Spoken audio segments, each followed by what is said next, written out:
Hey, what's going on, everybody? Welcome back to a Flesh and Blood stream.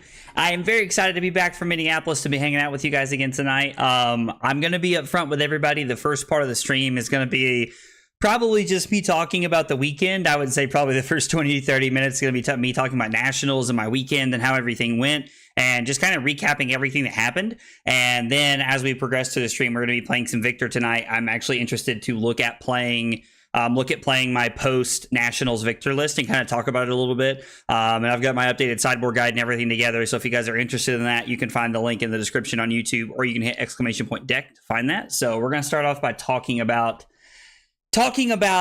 Nationals weekend and how everything went. Stream time, but I have to sleep, dude. No worries, man. I appreciate you coming by. Super happy I got to meet you at Nats. Angel, I'm super happy I got to meet you too. I'm going to be honest. I don't like the Dark Angel. I can't put that with like the person that I met. If I'm being honest, if you tell me your name, I might be able to. But honestly, I'm very thankful and very happy that I got to hang out with everybody. I did not do well at Nationals at all.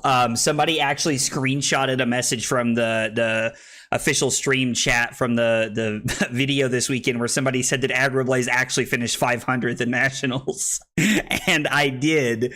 I had a very rough weekend, but honestly, I had a great time. I, for the first time in probably my entire Flesh and Blood life, played side events Saturday and Sunday, which is something I don't really ever do, and I had a blast doing that. It was a lot of fun. I got to meet a lot of cool people, and I got to hang out and have a good time and just kind of play decks that I enjoyed, and I got to test a few different things. It was really cool to be able to do that. Oh, excuse me. Oh, Lord, excuse me. It's 1 a.m. here? Yeah, dude, Elmar, if you need to get some sleep, I understand, brother. I appreciate you coming by and hanging out. I do think Victor's not in as bad a spot as we thought it was going to be. Lewis. So I hope I'm saying that right. I think Victor's in a much better spot than we all originally thought it was going to be after some testing and talking with some different people this weekend. So for sure. And we're definitely going to have a story time, Chips. It's definitely, we're about to story time it up. Excuse me. Before we get into story time, thank you to everybody who come and talked to me, who said hi to me, anything. Like, I got to play games with people, I got to hang out, I got to meet a lot of people, I got to see a lot of familiar faces. If you come and you said hi to me and like we talked and we hung out this weekend, I really appreciate you coming up and talking to me. Like, the biggest part of cards for me and like streaming in general is the camaraderie of meeting people and hanging out and like getting to know everybody. Like, that's the funnest part for me. Like, everybody who came to dinner, like, it was just everything. I had a blast, had a great weekend. I got to meet a lot of cool people, and we actually had a couple of like, local homies like top 8 the calling and do really well. We had a local homie win the Battle Harden, actually. So it was an amazing weekend for people. Oh, it's Louie. Okay, cool. Louie. Absolutely, man. There was a lot of really good play this weekend. And the last thing that I'm going to mention, and if Aaron watches this, I don't want him to think that I left him out, but we had a local homie actually top 8 Nationals, which was a huge deal. He was 7-0 going into day one or at the end of day one. And I think he might have lost 1 or 2 games in like Swiss, like in day 2. I don't even know, but he top 8'd on Enigma. Aaron Grace top 8 Nationals on Enigma. And he's not like, excuse me. When I say local homie, he doesn't like live where I live, but he's about 2 or 3 hours away. And I see him at all the ProQuests and I see him at all the events. Aaron's a super great guy. I'm super happy that he did well at Nationals. Like, Aaron like tests his butt off and he like tries really hard. He's a part of a great team and a great community. And like, he did really well and I'm super happy for him. I'm very excited that also he opened his gold foil and it was a Meridian pathway after he top 8 Nationals on Enigma. Like, how cool is that? That's exciting, right? That's really awesome. I feel like that's very well, I don't know. It just feels very thematic for the whole event. I had the guy I was actually staying with at Nationals, Nick Mahalis, actually top 8'd the calling playing Kano. Congrats to him. He ended up getting beat by Prism in top 8, but he he actually top 8'd the calling, which was super exciting. I think he went 12-2 or 13-2, however many rounds there is. He went like 12-2 through Swiss and was crushing it. He did an absolutely great job. 7-1 on day 1, and then 4-1 on day 2, or 5-1 or whatever it was. He did a great job. I'm super happy for him. I'm actually going to post a video later this week of his gold foil opening. So it was really cool to see that, to see everybody do well. And then so Billy Pistol, if you guys know him from the Discord, you probably do, or you probably know him from events. He's not I don't know. He's not a local homie yet. He's actually, ironically, he's moving to about 2 hours away from me, so he's about to be a local homie.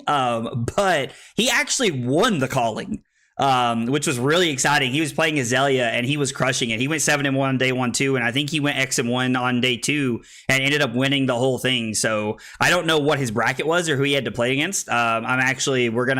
I'm gonna get a deck tech with Billy, and we're gonna like talk about his deck, and he's gonna tell me about his weekend, and we're gonna get that posted later this week for you guys. So I'm really excited to hear more about his weekend and how everything went. But Billy's a super great guy. Like, if you guys have ever met Billy, he's awesome. I'm actually super excited that he's moving here, because it means we're gonna have more great competition in my local area that I'm gonna play against every ProQuest and RTN season. Well, maybe I'm not super excited about that. No, I'm just kidding. I love Billy. He's great. So he won the calling. And then Bryce Morgan, he's another like local homie. He's about 3 hours away. He actually won the Battle Harden. I'm not sure what he was playing. I haven't heard yet, but I know he won the Battle Harden, which is really exciting. So we had a lot of people like within like 3 hours of me, like, you know, do really well and like have great runs at the event. And it was awesome. It was really exciting to see. And like, I'm really happy for everybody to see all of that happen. Oh, Billy's actually in the chat. He said future local homies did well also. Oh, dude, see, Billy beat me to it, man. He's already beat me to it. You made the horse gods mad by not riding the Golden Stallion in the Nationals. Honestly, Brad, that's probably the truth. Honestly, probably the truth. Famous YouTuber recap stream where them dogs, dude, James. James Roberts already in here trying to get me to show my feet. Y'all are killing me, bro. Y'all are killing me. No victors in my bracket, thank God. I don't even think any victors made the top 8 of the calling. I don't think they did. I was like, did you play a victor all weekend, Billy? I'm curious to hear more about it when we get to catch up and chat about it. But it was an awesome weekend. It was a lot of fun. I don't know Evan Herndon personally, but I know T. Tebow pretty well, and he's a really good guy. And he said that he was super happy for Evan, and it couldn't have come to a better guy to win nationals. So congrats to Evan on winning nationals. It's very exciting. I saw he responded to something on Twitter today or yesterday, like last night sometime, excuse me, saying that, you know, everybody should have been on Zen, that it was so powerful and so underrepresented. Even though it was the number 1 represented deck, he was baffled it wasn't more represented at nationals in general. So I was very surprised. And his words were that if like it was a shame there was only 4 in the top 8, which is like kind of interesting, really interesting to think about. So congrats to Evan Herndon on winning. We're actually going to take a look at his list here in just a couple minutes. I'm excited to see his list. We might play his list later this week. I think that Zen's going to be really cool and a deck that I need to learn more about. So we're probably going to play Zen later this week. And you guys can, you know, lecture me about how bad I'm doing when we play that later this week. But yeah, so let's talk about my weekend in general. Like, so Nationals day 1, as you guys know, it was 4 rounds of CC followed by 3 rounds of draft. Through CC, I went 1-3, and then I drafted just to see if like, you know, there was anything cool. And then I dropped. I ended up not playing the rounds of draft. I could have 3-0'd, which I honestly think my deck might have swept the pot. It was like an insanely good ninja deck. But I ended up dropping just, you know, after some of the things that happened, I wasn't in a great mental state, if I'm being honest. So I kind of just like decided, I was like, you know what, let's take a break. Let's come back. Like, you know, like let's take a break and come back and play tomorrow. And so round 1, I played against Zach Waller. I can't remember his last name. But we played round 1. He was playing Enigma. I know him from he's one of the AGE guys, the AGE guys from the West Coast. He was super nice. I made a small mistake, and I actually ended up getting like a warning during our match. He was super nice about it, and we were able to fix it. He was really cool. But there was a point in the game where I actually rolled scabs, and I rolled a 1 playing into him, and he was on Enigma, and it like just completely shut my turn down. Now it was on a Blood Rush turn, so the Blood Rush turn would have enabled me to break my sash and then go roughshod into Command and Conquer. So it would have been roughshod for 7, followed by the Command and Conquer would have been how my turn ended. But instead, I rolled a 1, and I just threw the claw was all that happened. So a little unfortunate there, but I think it was a play that I needed to make. I was in not a great spot at that point in the game, so I needed to try to get back into the game. And I don't think it was wrong to roll, but it was just unfortunate the way it all panned out. And then throughout the rest of my games, there were actually 3 times during the last 3 matches that I discarded a Blood Rush Bellow to a Wild Ride. So I at one point I had set up a Wild Ride in Arsenal, went to my turn with a full grip and played Wild Ride, and I drew a Blood Rush and discarded it. That happened to me once in each of my other 3 games. So it was pretty unfortunate. Got some bad beats there. But I mean, it's okay. It's part of it. It happens sometimes. Just as Brad said, the horse gods were not pleased with me not playing Victor at Nationals. It's kind of what I'm joking, chalking it up to. I see somebody said Zephyr Needle is OP or something. We haven't really got to there yet, but we're going to talk about Zephyr Needle and Zen here in just a minute. So let's see. Lost to Zach in round 1. Round 2, I played against Colin Swisher. He is, I think that's how you say his last name. I think it's Swisher. He's a very well-known assassin player. He's a very good assassin player. He was on new. We played a close game and where he got ahead pretty early. And then at the end of the game, I had like a 29-point Blood Rush Bellow turn, followed by like an 18 or 19-point regular offensive turn. That actually put me in a pretty decent spot. And then Colin worked a point. We got to a point in the game where I had a choice I could play around. He had 1 card in hand, and I could play around Just a Nick, or I could play around Codex of Frailty. He had seen 0 Just a Nicks, and he had seen 2 Codex of Frailties, and he hadn't pitched 1 or done anything else with them. Like, that was where we were at in the game. He'd played 1 Codex and not seen any Just a Nicks. I made the decision to play around Codex. Looking at the decision, he had Just a Nick, and he ended up killing me with Exact Lethal, so I lost that game. It was a really good game where I thought I had lost, and I ended up getting back into the game, so it was really interesting. Round 3, honestly, I just kind of high rolled my opponent. Like I KO'd the crap out of my opponent. Like, it was just insane. Like, I was running hot. And I just, like, round 3, like, we just kind of rolled with offense there. Round 4, we played the KO mirror round 4, and excuse me, my opponent played 2 Blood Rushes in the first, 4 turns of the game, and I didn't see any, and I kind of fell behind. My opponent also had some cool tech. They were on beaten trackers for the mirror, and it actually enabled them to have a really cool Savage Feast turn, which was really sweet. I really liked, their tech and, their, more, list build for the mirror. It was really cool. So I enjoyed seeing that. It was, I just ended up getting beat because I didn't see any Blood Rush Bellows. And then drafted, pulled some money card, pulled some M's, and then just dropped and went and played Side Events the rest of the weekend. So it was not a great weekend for me. Somebody pointed out in the chat that I finished 500th. I hadn't even looked, but it was tough. I don't hate my deck selection for the weekend, if I'm being honest. I think that KO was, in not a bad spot. You needed some pretty lucky gym pairings, I think, with no matter what you were playing, but I think it wasn't a bad choice for the weekend. I don't regret it. Just some bad luck and a couple of misplays on my part. And at the Nationals level, when you're making misplays, you're probably losing games. And so I went to bed Friday night and I couldn't really decide if I wanted to play Victor in the Calling or if I was just going to, playing Side Events all weekend. And I woke up and I was just like, you know what? I'm playing Side Events. And so I just played Side Events all weekend for the first time in my life. Honestly, it's the first time I'd ever not played in the big competitive tournament that was available to me. And I have to admit, I had a blast. I had a lot of fun. The games are so much more relaxing. I got a bunch of tickets. I got some packs. I actually ended up opening an EA 12 Petals of whatever it's called, with some prize packs at the end of the day. It was really cool to get to open that card at the end of the day, because I actually want to learn to play Zen in person, on Friday nights and stuff like that at my armories. So I need a 12 Petals, and it was cool to open an EA one. So now I have one.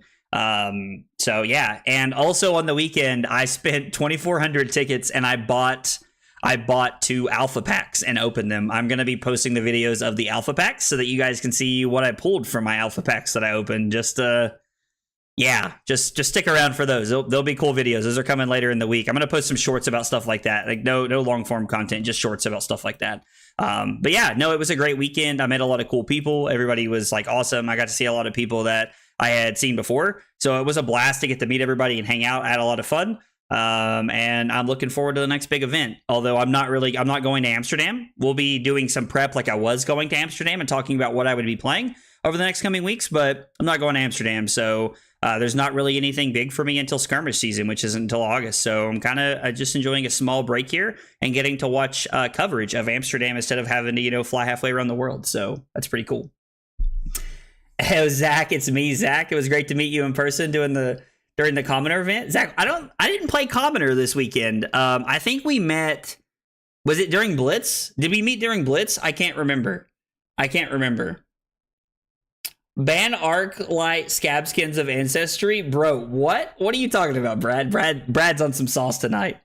I am not going to be at the premiere in September, unfortunately. Now I say unfortunately, I'm going to be on my honeymoon, which I'm very excited about. I wouldn't trade that experience for the world, but I mean, I hate that it lined up with the premiere. So I'm going to miss the premiere in Tampa, but there's a lot of locals going to that. I think it's going to be a good event. There's going to be a lot of people going. So we're going to look at Evan Herndon's list, his Zen list, and we're going to talk about Andrew Rothermill. I think that's how you say his name. We're going to talk about his KO list, the list that came in second. So I'm excited to kind of like break down this list and talk about them a little bit. And then we're going to jump into some Victor Talishar games and kind of play Victor throughout the night. My one biggest takeaway that I took from the weekend playing Victor, now granted you have to take this for what it's worth because I was inside events all weekend, but Victor does not have as bad of a matchup into Enigma as I thought. Like, Victor's only unwinnable matchup is Kano. Like, wholeheartedly, like, you should not take for Kano. It's terrible. Like, just forget about it. It's just not good, in my opinion. So, anyway, with that in mind, I'm going, excuse me. With that in mind, let's flip over and let's look at some lists here. You're going to have to tell me what to play during skirmish season. I can tell you right now, play Blaze. Play Blaze, 100%. Like, Blaze is broken. Blaze is 100% broken.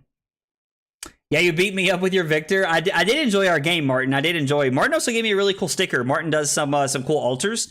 And he gave me a really cool sticker that I've got that I'm gonna put on one of my deck boxes. I'm pretty excited about it. It looks really cool. He had some like sleeves and some cool altars. Martin, I don't know if you have like a link or anything you could share in the chat. Like, I would I don't know if somebody was Taryn's doing something. Sorry, our cat's getting into something. I didn't know what that was. But anyway. Hey, Rob, what's going on, dude? Dude, have fun in Tampa, man. I hope you have a blast. Wife and I just booked our trip to Tampa. Nice. That'll be a lot of fun. Thank you for the shout out, dude. Absolutely, Martin. Like, your altars were great, man. I really liked them. I'm a big fan. I have to say, Martin, if you had like a gold altar for Victor in some way, I'd probably get one of those from you. That might, like, maybe we could talk about like you, like, if you do commissions, maybe you doing something like that. That'd be cool. I was in the Commoner and they were probably running. Oh yeah, so we probably ended up sitting right beside each other. So that's probably what happened. But anyway, yeah, it was super nice to meet you, Zach. Absolutely. Heard you and Carly were considering getting dogs sometime next summer. Yeah, so Carly and I are looking at buying a house probably sometime next year. And I think when we do, we're going to get a couple of dogs. So when that happens, Carly and I are probably going to like look into listen, I'll have pictures of them to show you guys if we get dogs when we buy a house. So that's thank you, Robert, for bringing that up. I forgot about that until just now, so I appreciate you bringing that up. But yeah, that's something we've talked about. We think Taryn needs friends. Play the other heroes whose name starts with a B that also does arcane damage. That starts with a B that does arcane damage. Briar? Talking about playing Briar and Blitz Briar? I like that rhymes. I do take commissions. I can't think of all the ideas.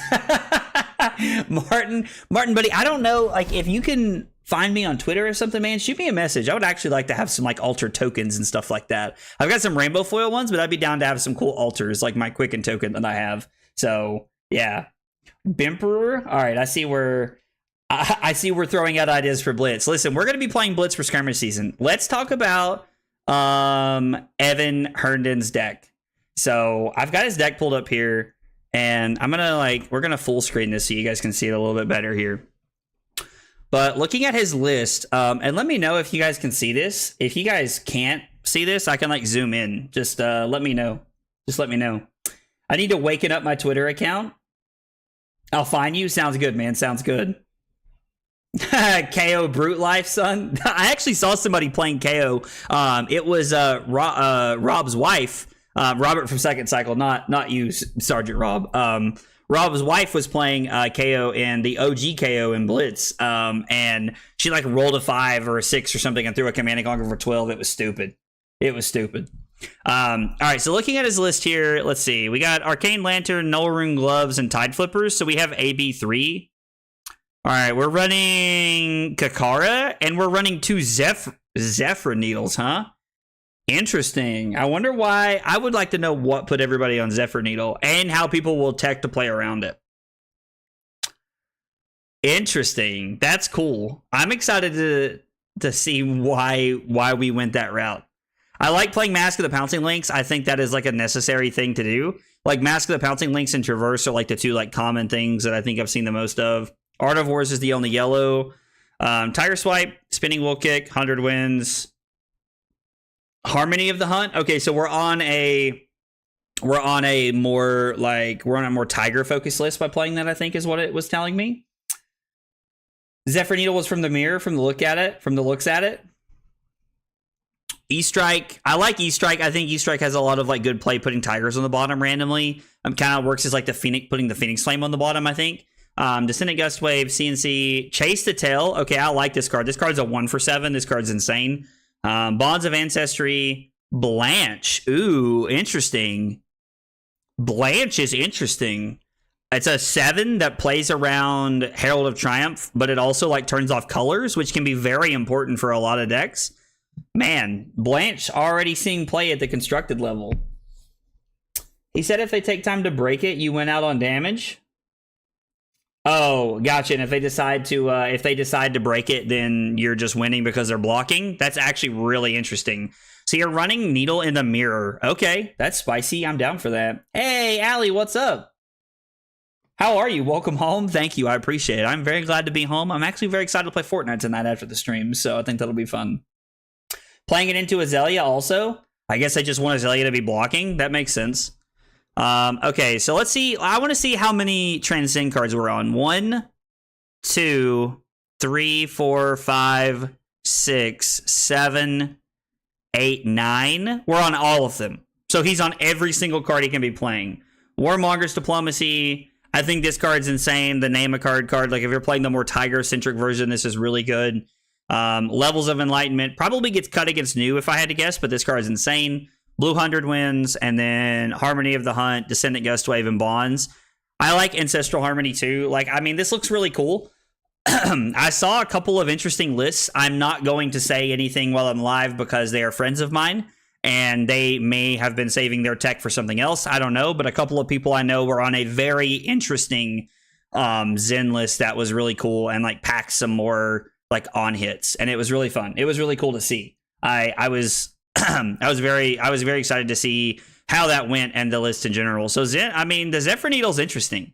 Dust off your copies of foil Zephyr Needles, boys. It looks like that's what we're going to be seeing. Maybe that's still what we'll be seeing when it comes time for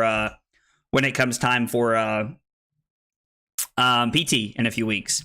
All right, let's look at Andrew Rothermill's list to see if there's anything spicy in this.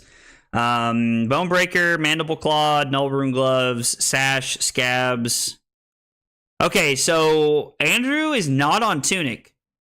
We're just not on Tunic. Okay, so we're just on Sash and Scabs all the time. Interesting. That's interesting. I kind of like that. Red Agile Windup is interesting. I wonder if people are playing Red Agile Windup as kind of one, you just want as many agilities as possible, but this also kind of seems like a concession to Prism and trying to have cards that play around Herald of Triumph is what we're looking for. Clash of Might. I think Clash of Might's just a really good card. I assume there's Clash of Agility in here. No, so he's on Red Agile Windup over Clash of Agility. Okay, interesting. Only 2 copies of E-Strike, okay. 2 copies of Savage Beatdown. I was on 1 copy, but I definitely understand why you want 2. The weakest link is interesting. I was playing Strength Rules all in this spot because I feel like it has more synergy with Blood Rush Bellow, but I definitely understand why we were playing the weakest link. It's a very good card, and I definitely understand that. There's also no Cast Bone, Zach points out. That's like interesting that we're not playing Cast Bones. I wonder why we stepped away from that card. All right, so this is where it gets interesting. We got a lot of yellows over here. Yellow Bear Fangs is the one that stands out to me the most because that's one that you see people play from time to time. I mean, I guess it is a resource card that like is also a 2 for 7, so I don't know, it doesn't block and that scares me. Beast Within, Blood Rush Bellow, all like standard cards. Yellow Pulping is also very interesting to me. Like, I'm not a huge fan of Pulping. It's like one of the necessary go-again cards, but I would rather just be on as many copies of Wild Route as possible. Send Packing is also a card I'm not playing in my list, but I understand why people are playing it. It's a 3 for 6 with disruption into good matchups. Yellow Wild Ride is like, I think that's a necessary card. How many blues are we on? 3, 6, 9, 12, 15, 18, 21, 23, 25. Right? Did I count that right? 3, 6, 9, 12, 15, 18, 21, 20. Yeah, 25 blues. 2 Reckless, I think, is correct, and 25 blues is very interesting. It's a very similar blue package to what I'm running. I wonder, maybe that's exactly my blue. I think this might be exactly my blue package. Maybe I'm on 25 blues and I didn't recognize it. I don't know. But anyway, his deck's sweet. The Yellow Bear Fangs is like the spiciest card that we're looking at, in my opinion. The Yellow Pulping is something I've seen before, but like this is something I wasn't expecting. So Yellow Bear Fangs is interesting. Also, like moving forward, when you're prepping for an event, I think you need to be looking at how to beat these decks or how to beat the deck that you think beats these decks, which I think most people are going to gravitate towards Azalea. So I don't know. It's interesting. I like seeing Zen win. I like seeing one of the new heroes win. I think it's a testament to how well LSS designs the new sets and how they can be immediately registered with the player base as powerful and what they're trying to accomplish. So I really like that. All right. Hey, Donzai, what's up, dude? The new set has me so hyped. Oh, you're talking about the new set? That's the other thing we're going to do real quick. We're going to look at spoilers while we're sitting here. I am going to pull up the Discord and we're going to look in the spoiler section and talk about the new cards because I think the new cards are really cool. And I'm excited to talk about some of the heroes and what they could potentially do. Hey, Mello, what's up, dude? You just missed story time. We just finished talking about Nationals and how poorly I did and all the fun I had and all the cool things that happened. So, yeah, you can catch the recap,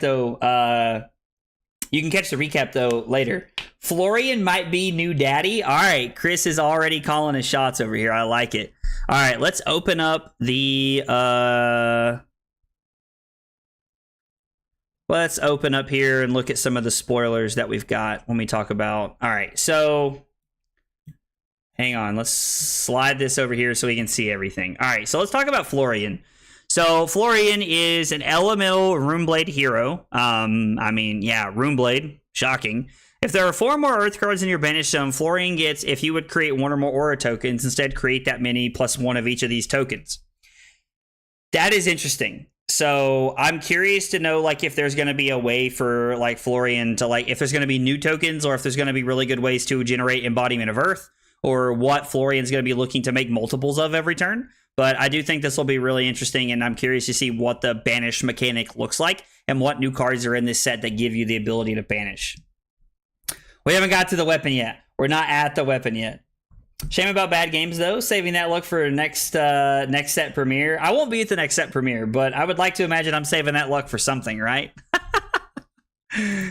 Oh, all right. Felling of the Crown. This is an Earth action. It's red, costs 3, 3 for 4. There are 4 more Earth cards in your Banish Zone. This gets +4. This is even on the same like art as Florian.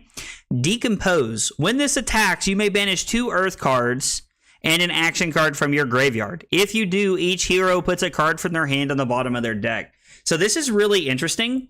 So you get to like attack and banish, and then like this could be a 3 for 8, which is really cool. That would be a really cool card to have. Yo, King, what's up, dude? It was great meeting you too, brother. I hate we didn't get to work out so you could be a dinner, man, but it was really fun meeting you and getting to hang out with you. Runeblood Incantation is a 1 for 6. Oh my god, it is. Because you're making 3 sets of rune chants, which means you get 2 rune chants every turn. Jesus, that's insane with Florian. I wasn't even thinking about that, Chris. This is what I wanted from New Briar, honestly. Is this going to be enough to get you back into the game, Nathaniel? All right. Germinate. This is okay, so it's blue XX. I really like the border on this card. This is like a really cool border. I think that's really cool. It's a Florian specialization. Create a rune chant or embodiment of Earth token. Repeat this process X times. Okay. So pitch 2 blues, and you can create 3 embodiment of Earths or 3 rune chants and gain 4 life. Jeez. That card's insane. So, getting 3 embodiment of Earths in, a deck that, against Guardian would be insane, right? This card is actually going to be bananas. The spot where Florian arms meets his shoulders and his elbow, or lack thereof, in the art looks so weird to me. I can't unsee it. Well, now I got to see what you're talking about. Oh, you're talking about, right here, how, he doesn't have, a shoulder, or, really any kind of, Okay, that is interesting. I wonder what happened there.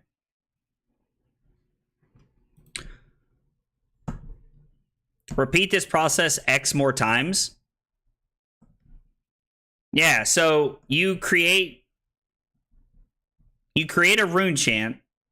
Yeah, so you pay 2 blues and you create a rune chant, and then you would repeat this process 3 times. So you'd end up with 4 embodiments of Earth for 2 blues, and then X plus 1. And then you would gain, again, 4 life. So gaining 4 life and getting 4 embodiments or 4 rune chants would be insane, right? Yeah, this card's actually crazy. Also like the feel of Civil War and Aria with Earth versus Lightning after the Queen dies. Are you talking about how you feel like it's Earth versus Lightning? Do you think it's going to be the same thing on this set? Or are you saying that you feel like it is that way in this set? Ooh, Channel the Millennium Tree. I don't even think I've seen this card yet. This is interesting. Hey, Brim, what's up, dude?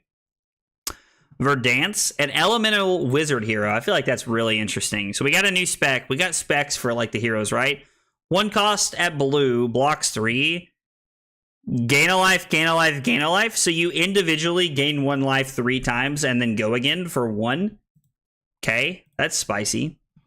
When this enters the arena at the beginning of your action phase, amp 3. Okay, well, we've only seen 1 card with amp so far, and Kindle's absolutely insane. So, yeah. This is going to be crazy. Channel Earth. At the beginning of your end phase, put a flow counter on it. Okay, so at the beginning of your action phase, you amp 3. So it's buffing up your arcane spell, and you get to keep this. That's going to be interesting. Aurora. Essence of Lightning. Once per turn instant, create an embodiment of Lightning token. Activate this only if you played a Lightning card this turn. So Lightning Surge is back, boys. That's what I'm hearing right here. I think this set is it. Earth versus Lightning will be cool UPF themes. Oh, that will be fun for UPF. I didn't even thinking about that. Also, I'm pretty sure Verdance is going to shit on Guardian because Guardian always loses to the heroes people simp for, and Verdance is 100% going to be... That's a weird logic to get there, but I hear what you're saying, Brim. I hear what you're saying. Can all of these heroes use elemental cards? Yes. So if it's just an elemental card, they can use it. They could use anything at the bottom here. So this is an elemental Runeblade hero, which means you can use specific Runeblade cards specific to just elemental cards, or you can use both sets in that class together. Absolutely. Yeah. Good question, Coco. Heart better come in an EA or Marvel. Ooh, Heart? You think? Wait, whoa. Heart. This? Are we talking about this? I mean, they said there's 24 Marvels in this set, which is outrageous in my opinion, but yeah. That's gonna be a thing, don't worry. Elemental Wizard hero, and his name is Ocelot. So I'm gonna be honest, guys, off the top of my head, this is the one that stands out to me the most. This looks like an elemental wizard that also plays lightning cards, literal lightning cards. This looks really cool. I'm excited to see what this looks like. The first time you deal damage to an opposing hero each turn, draw a card. Oh my god. Yellow 0 cost, and it's a lightning instant aura. At the beginning of your end phase, put a flow counter on this and then destroy it unless you put a lightning counter. So you get to just draw cards, play Aurora for lightning. All right, maybe Aurora is what we're looking at. I don't know. Also, this is kind of cool. I'm a pretty big fan of the new art on some of this stuff. I think it's pretty sweet. Pretty cool promos and some stuff like that.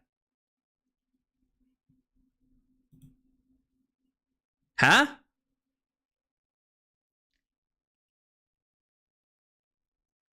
Definitely Exarath? I don't even know what that means. Even the Lightning Rune Blade looks like League of Legends splash art. League of Legends degenerates tonight. Yeah, I can see you guys are already like piling up here. I've been out, so I thought AMP was new when they revealed the cards. I mean, like, it is a newer mechanic, Nathaniel, but it's not like new or anything like that. Like, it's definitely not like, yeah. Yeah, I don't know what Exarath is. Is a League of Legends champion? Okay. Are we talking about this one, the Lightning one? Or are you guys saying that Oslo is like Exarath? I mean, if that's the case, then that's cool. Like, I don't know anything about most of that stuff, so like, I'll take y'all's word for it. All right, let's get you over here, Discord. You played a pivotal role in putting everything that we have together right now. So, with that in mind, let's take our Victor list and let's start playing some games. I'm excited to see how Victor feels tonight. Moving forward in the metagame, like as we continue to move, roll forward with the new cards and everything. Which message was it, Brad? Which message was it? Looking forward to playing Lightning Surge again from Arsenal. Honestly, Martin, me too. I like Lightning Surge a lot. I have foil Lightning Surges. I'm excited to play. I am actually very excited to play that. I think the new set's going to be cool. LSS never really seems to disappoint. Wait, was this a public game? I should have checked. Yeah, no, I have it set on public. I couldn't remember if I was testing with somebody the last time I played or not, but anyway, we'll see what we can get into tonight. Brian G said Adult Florian will have a different hero ability. Oh, wow, really? That's spicy. That's some spiciness right there. That's pretty cool. I did not know that. So I haven't really got to watch any of the stream from this past weekend. Like, I was too busy playing inside events and like doing other things. So I'm actually really excited to go back and watch the stream this weekend and see what everybody talks about and all the reveals and stuff like that. How come you have to pitch 6 resources to only make 3 rune chance and gain 3 life? Maybe I'm wrong. Like, I could be wrong as far as like what I'm talking about with that. Like, it's very possible that I am just wrong. With what I'm talking about and like the resources and how it all works. I would ask somebody who knows more about that kind of stuff. But yeah, Wizard and Earth Rune Blades, they seem really bad for Guardian. Yeah, it's a double cast. That's what I thought. Yo, let's go. Zechariah with that 1 month. Dude, let's go. 6 months of support, man. Dude, thank you so much. I love the like whatever's slapping themselves. It looks like Dory almost. Into Dashio, we're not really looking to play a ton of offense. We're going to try and like block and try to pivot optimally when we can in certain situations. I haven't really played against Dio a ton, but I'm curious to see how Dio looks.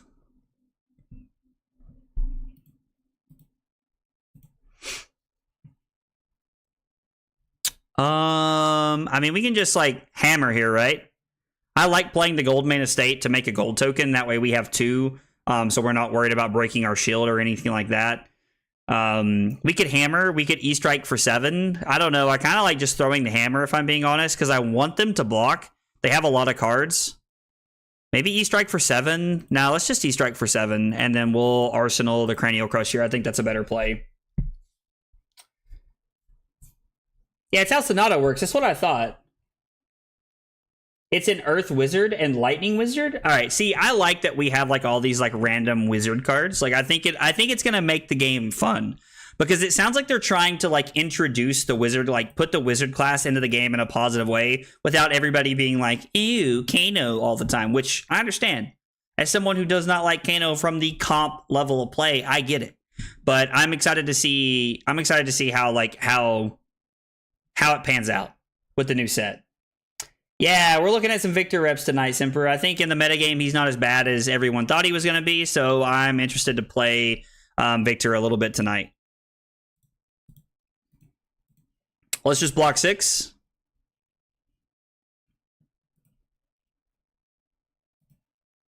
And we win with a Debilitate, which means we can block with the Wallop pretty comfortably here. They do not crank, so that means that we just get the value that we want here. And then, honestly, I'm pretty incentivized to play the Cranial Crush for 9, I think. If we throw the Cranial Crush for 9, I can Arsenal Debilitate, which means if I have a 2-card hand, or if I get to keep 1 card next turn, I'm able to keep a blue and then use Tunic to throw the Debilitate. And I think this is a more efficient use of our turn. They might want to, like, they may have a Tome of Fandle set up or something like that. So, like, this incentivizes them to block in some way here. Needs to have a different hero ability, because since his power has to be turned on, the longer the game of CC would make him much stronger. Yeah, so Brad was saying earlier that Brian Gottlieb actually said that there's a different, that Brian Gottlieb actually said that, like, Florian's going to have a different ability. Ooh, this hand's rough. We're going to put one of the Spinal Crushes on the bottom and hope to find a blue off the top of the deck so that we can try to set this up. And if not, we'll just block with everything. So I'm just going to play the Sync here, put one of these on the bottom. We find a blue, which is what we want, which means we can block Spinal Crush and Debilitate the rest of the turn, and then play this out from here. Talented Wizard set can inject more cards into the class without turbo pushing Kano. It's probably the most gentle way to change a Wizard class. Yeah, no, 100%. I 100% agree with that statement. I think that's the best way to go about it. Absolutely. Absolutely. Like, we need to add cards to the Wizard class without making Kano broken. Or everyone just needs to learn to play Kano and just we need to LL him. Like, I think that's where we're at right now.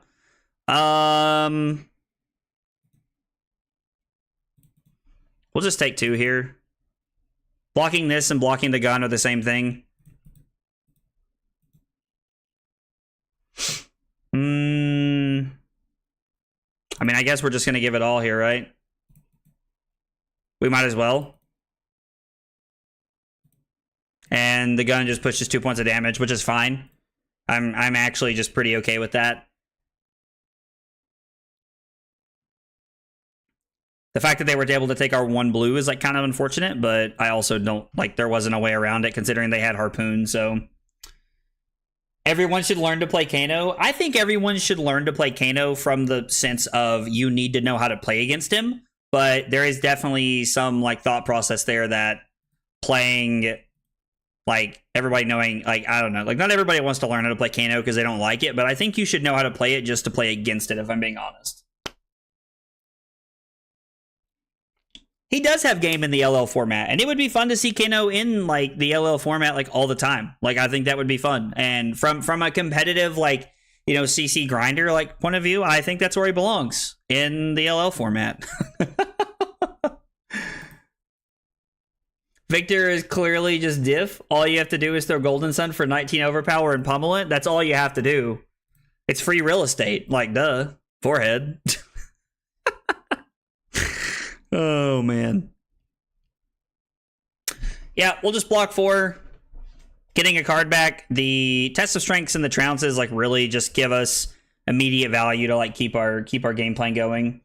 Kano is pretty fun to play. Now, I agree with that, Sigma. Honestly, like, Kano is fun to play, and from a, like, pure, like, just, you know, haha, we're hanging out, having a good time, enjoyment, like, section of the game, I agree wholeheartedly. Like, could not agree more, in all honesty, but you know,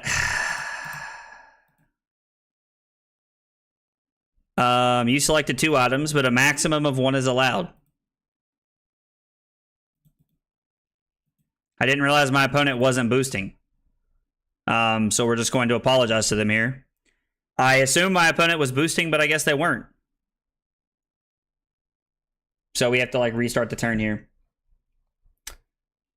Fun to play against. I mean, I think Reinar has, like, some decent play into it, doesn't it? If I remember correctly. So we will reveal Chokeslam.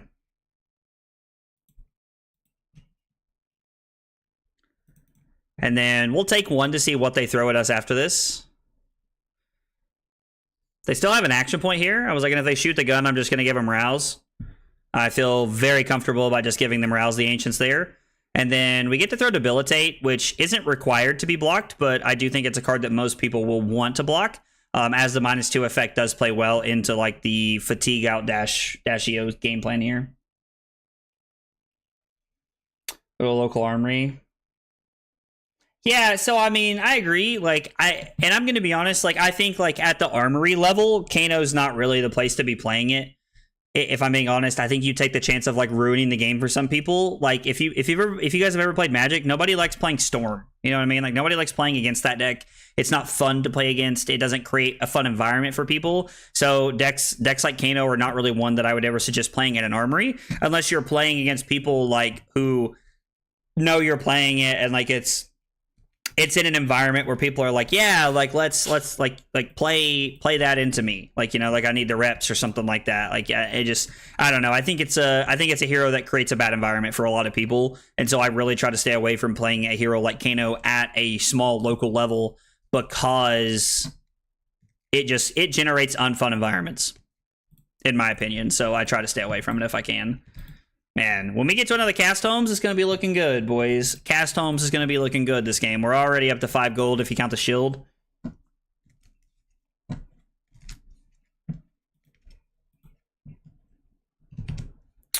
Attack actions not being able to gain power is a real thing. So we're going to throw Chokeslam at our opponent here, and we are representing Pummel in a pretty decent way. Now, our opponent doesn't know that we didn't bring in Pummel. I don't bring in Pummel in this matchup or any of the aggro cards here. Rouse is part of my 32 blue count, so that's where we're at on that. But yeah, don't block with the heart. Just block with 2 cards. So it's like blocking with heart's bad in that situation. You're not stopping the Pummel effect or anything else, so just block with the 2 cards. Take 2. I don't have a Pummel, but I would definitely play it here if I had it. Just Pummel's very good at stripping cards out of your opponent's hand and like putting you in a better spot, I think. So I would definitely do it if I could. Discarding a windup on your turn. Why is that very funny into Kano? All you do is make the agility token.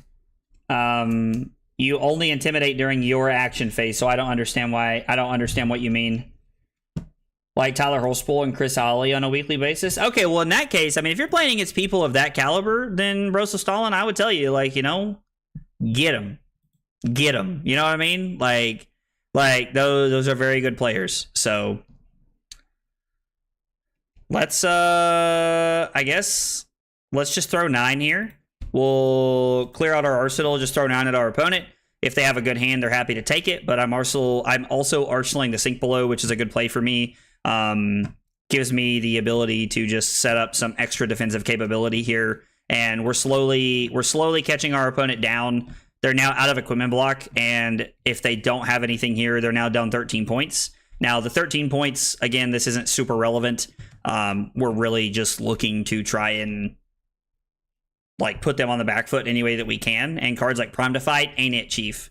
That would have been much better if we would have had something like that would have been much better served as a card like a Disable there would have been much better.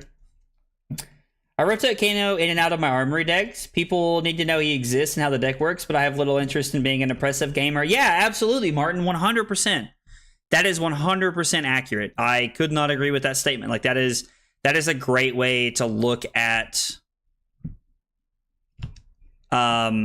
that is a great way to look at that. Wholeheartedly, I think that's like one of the best ways you can look at that. I think we're just gonna play Sink here.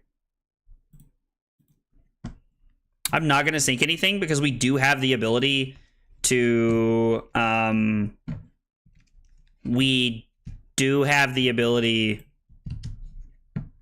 they blocked with adaptive plating. I guess they must have put a card up there and I missed it. We do have the ability to keep Gold Main Estate and then just throw the Debilitate here, which would be very good, but really depends on what our opponent tries to throw at us. Is this just 4? I'm also kind of interested in just like blocking out, using Tunic to play Gold Main Estate and then try to draw like a Bomb Arsenal card. Because we're keeping our life lead and potentially setting us up with a more positive card. That is not a card I'm looking to Arsenal, especially without Tunic. Actually, you know what? I should probably just like Arsenal this and set up for Crown here. That's probably just a better play. Yeah. Golden Sun for 16, anybody? Seems like fun to me. give you is it archetype vibes? Actually, it did looking at that. It's funny that you said that because it did make me think of like an is it style gameplay deck. And maybe that's why I was drawn to it because I love blue-red. I loved blue-red back in the day. I had a friend I was teaching to play Fab, brought him into Blitz the night before Kano left the format. He died on his turn and wasn't interested in playing anymore. Like, as much as it does make me laugh a little bit because it is funny, I understand. It's not a fun experience for people. I get it. It is not a fun experience for people. So let's go 3, 6, 8, 10. Put our arsenal on the bottom. Oh, man, what a rip. You love to see it. You love to see it. Oh, my gosh. You love to see it. Woo! Wait, I'm sorry. So this costs 1 less to play. So we can throw this. Okay, hang on. We have to think about this for just a second.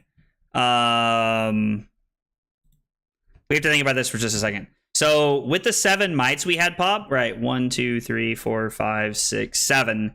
This is going to be 17. Or this is going to be 10. This is going to be 17 too.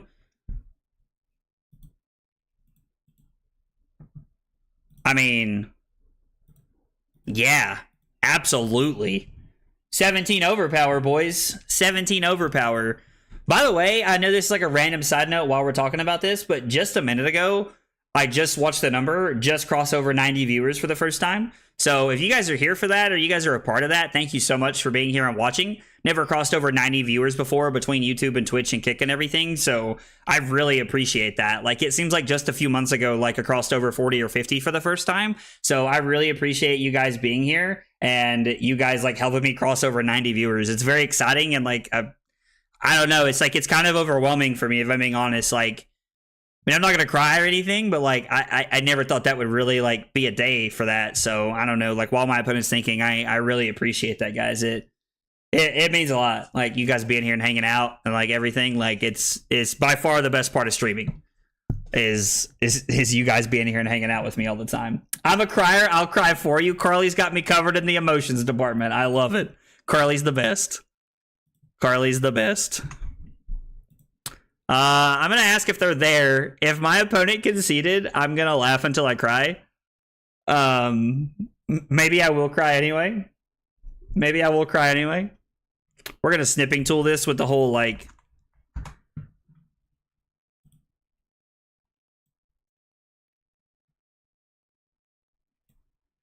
We're just going to save that one for later. Put that in the old back pocket. That'll be fun on... that will be fun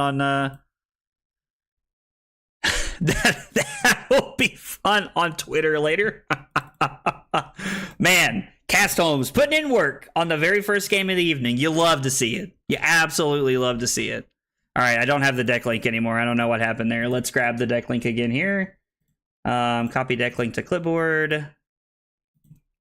Man, Golden Sun for 17 is where it's at. Let me tell you. I'm not crying. You're crying. I mean, it sounds like I might be here in a minute. Big hydrate, but it's really just big tears. Speaking of big hydrates, we had Liam just a couple minutes ago with a big hydrate, so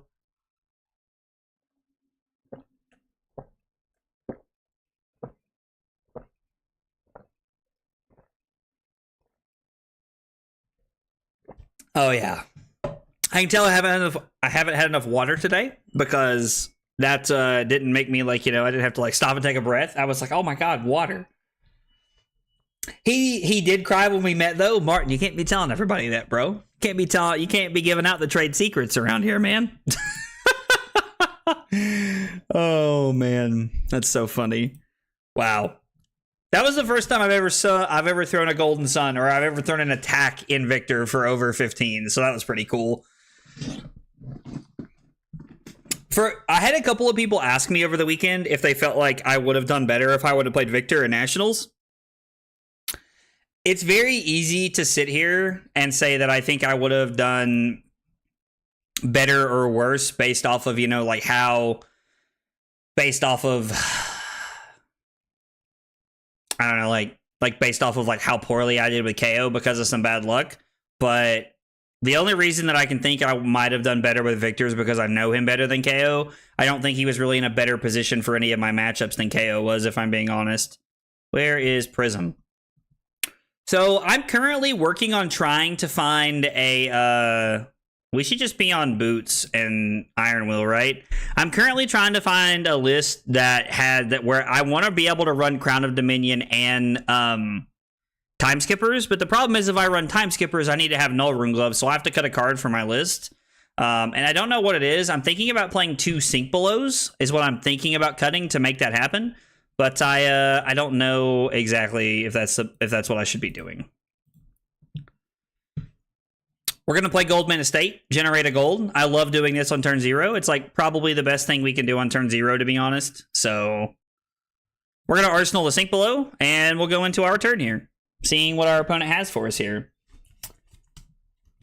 Victor is sick if you never get paired into the awful matchups. I do agree with that for, like, honestly.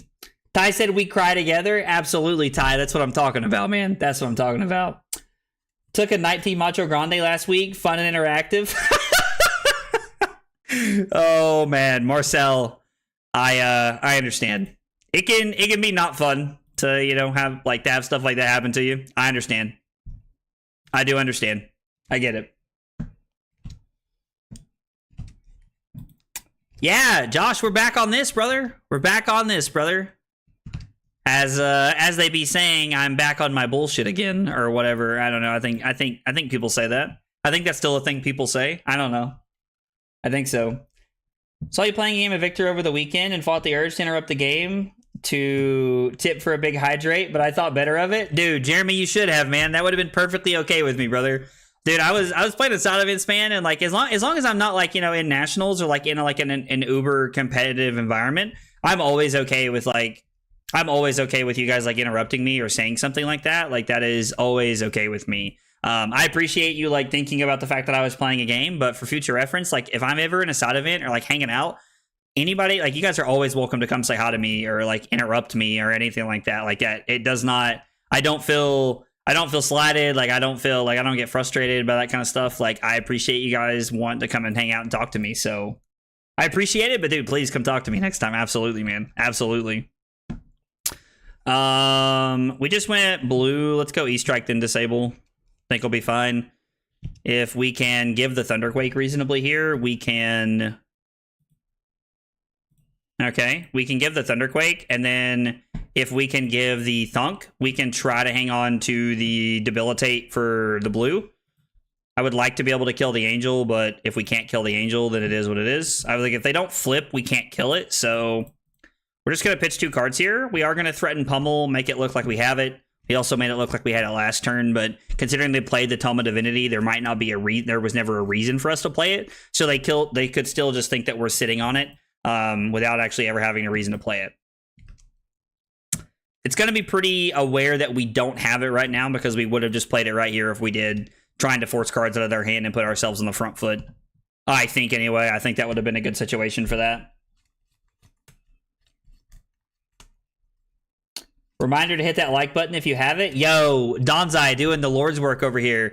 Hit that like button if you have not, guys. It really does go a long way in helping me out. I would greatly appreciate it. So we're gonna go again, putting Wallop on the bottom. We have put a few poppers on the bottom already. So, and then I'm going to overpitch to throw the hammer at the Pierce Reality here. Pierce Reality, not one that's super obnoxious and that we have to kill, but it's still good to keep the board as clear as possible in this matchup, because there will come a turn when we have to take some life and fall behind. One thing that is very scary in this matchup is the fact that we do not have time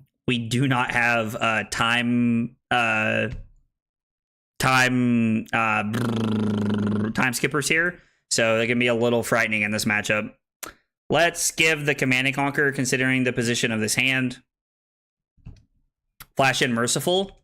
Okay, that's fine. I mean, we get to... I think we're going to take this. I should have used Tunic right there to do that. That was just a mistake on my part there. Marcel said, ask me anything. Come to Brazil. Dude, I would love to come to Brazil, honestly, Marcel. I would love to come visit. Like, I want to travel the world. I want to see everything. I want to do everything. Like one of my like honestly like major goals is to be able to visit like different parts of the world playing Flesh and Blood, like to be able to go to tournaments. I would love to be at a point in my life where I can afford to do things like that. And maybe if Curly and I get to a point to where like we get a house and like we get settled a little bit, might be able to look at doing some of those things in the future. I think that would be a blast to be able to travel the world and be able to see everything while doing something you love, and meeting all these people would be awesome. I would love to come to Brazil, brother. You know what's not fun? 30 plus damage turns. I don't care where you are. Always big hydrate. I'm highly disappointed for the next set. Why, dude? Next set looks awesome, bro. You're like living in La La Land, dude. Josh, next set looks awesome, brother. Would Victor run Battlefront Bastion? It's the perfect Pauper and Merciful protection. Oh, that's interesting. I've never really considered if that's something we should do. That's a really good question. I have never really considered if that's something that we should run. I don't know. The answer to that is I truly don't know. I truly don't know the answer to that question, if we should run Battlefront Bastion. It's something we could test and try. Josh said as soon as the ads are over, bro.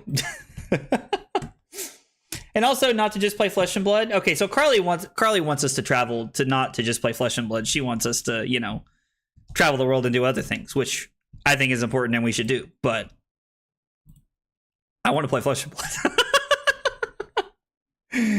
Oh man, Carly, you should have been there this weekend. Yeah, Carly, you would have had a blast, honestly.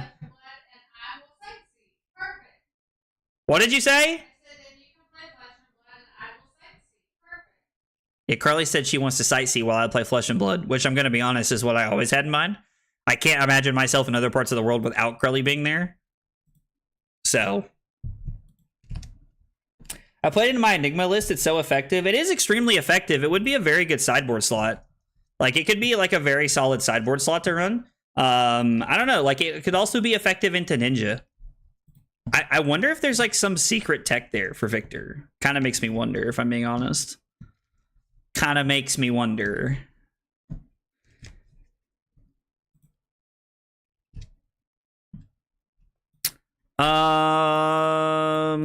I guess let's just go like this.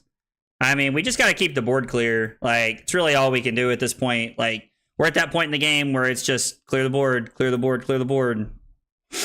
We have good poppers in this hand, which I like. Oh, pitching all those cards to play Tome of Divinity. That's the second Tome we've seen so far. I'm going to save Tome for when they put the Angel out. I think that's the best thing to do here. I mean, if there just happens to be a Flesh and Blood in that area, what are you to do? Exactly, Donzai. Donzai gets it. Donzai gets it. If there just happens to be Flesh and Blood in that area, we have to play Flesh and Blood, right? Exactly.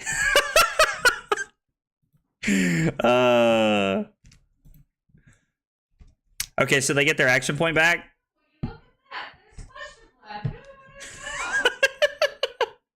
Carly said, would you look at that? There's Flesh and Blood, making fun of me in her Zach voice that she does. I have to admit, like, if I was to ever, like, if we were to ever just, like, honestly start, like, traveling and, like, seeing the world, like, and, like, me playing cards everywhere, I would hit, like, a big tour and publicly post, like, when we were going places and try to get shops and recommendations so that I could go and meet, like, and, like, be in the local community, because I think that would be a blast. Chicago? I don't think Chicago is quite as cool as Brazil, but I do want to come to Calling Chicago in December. I haven't told Carly about that one yet. So, Carly, Chicago in December. December? In December. When it's fucking snowing? Yeah, when it's snowing. They got planes that fly. It's fine. What? I don't know how far Chicago and Milwaukee are, though. Not that far. You just had to say not that far, which makes me think it's that far. Columbus Battle Harden in November? Ooh, there's a Columbus Battle Harden? Hey, Columbus is only like a few 5-hour drive for me. About an hour? So an hour from Milwaukee, which means we could come, stay with Rob. We could go and stay with Robert and play Flesh and Blood. No, they live in Madison. So, we're talking about Milwaukee. Yeah, no. Rob lives in Milwaukee. Oh, really? Yeah, Rob lives in Milwaukee. Sorry, Rob, if you didn't want the world to know where you live, but they do now. Sorry, I'm trying to think about my turn here. I'm too busy talking and thinking about this. All right, so we're in a good spot. We need to kill the passing Mirage. Let's go.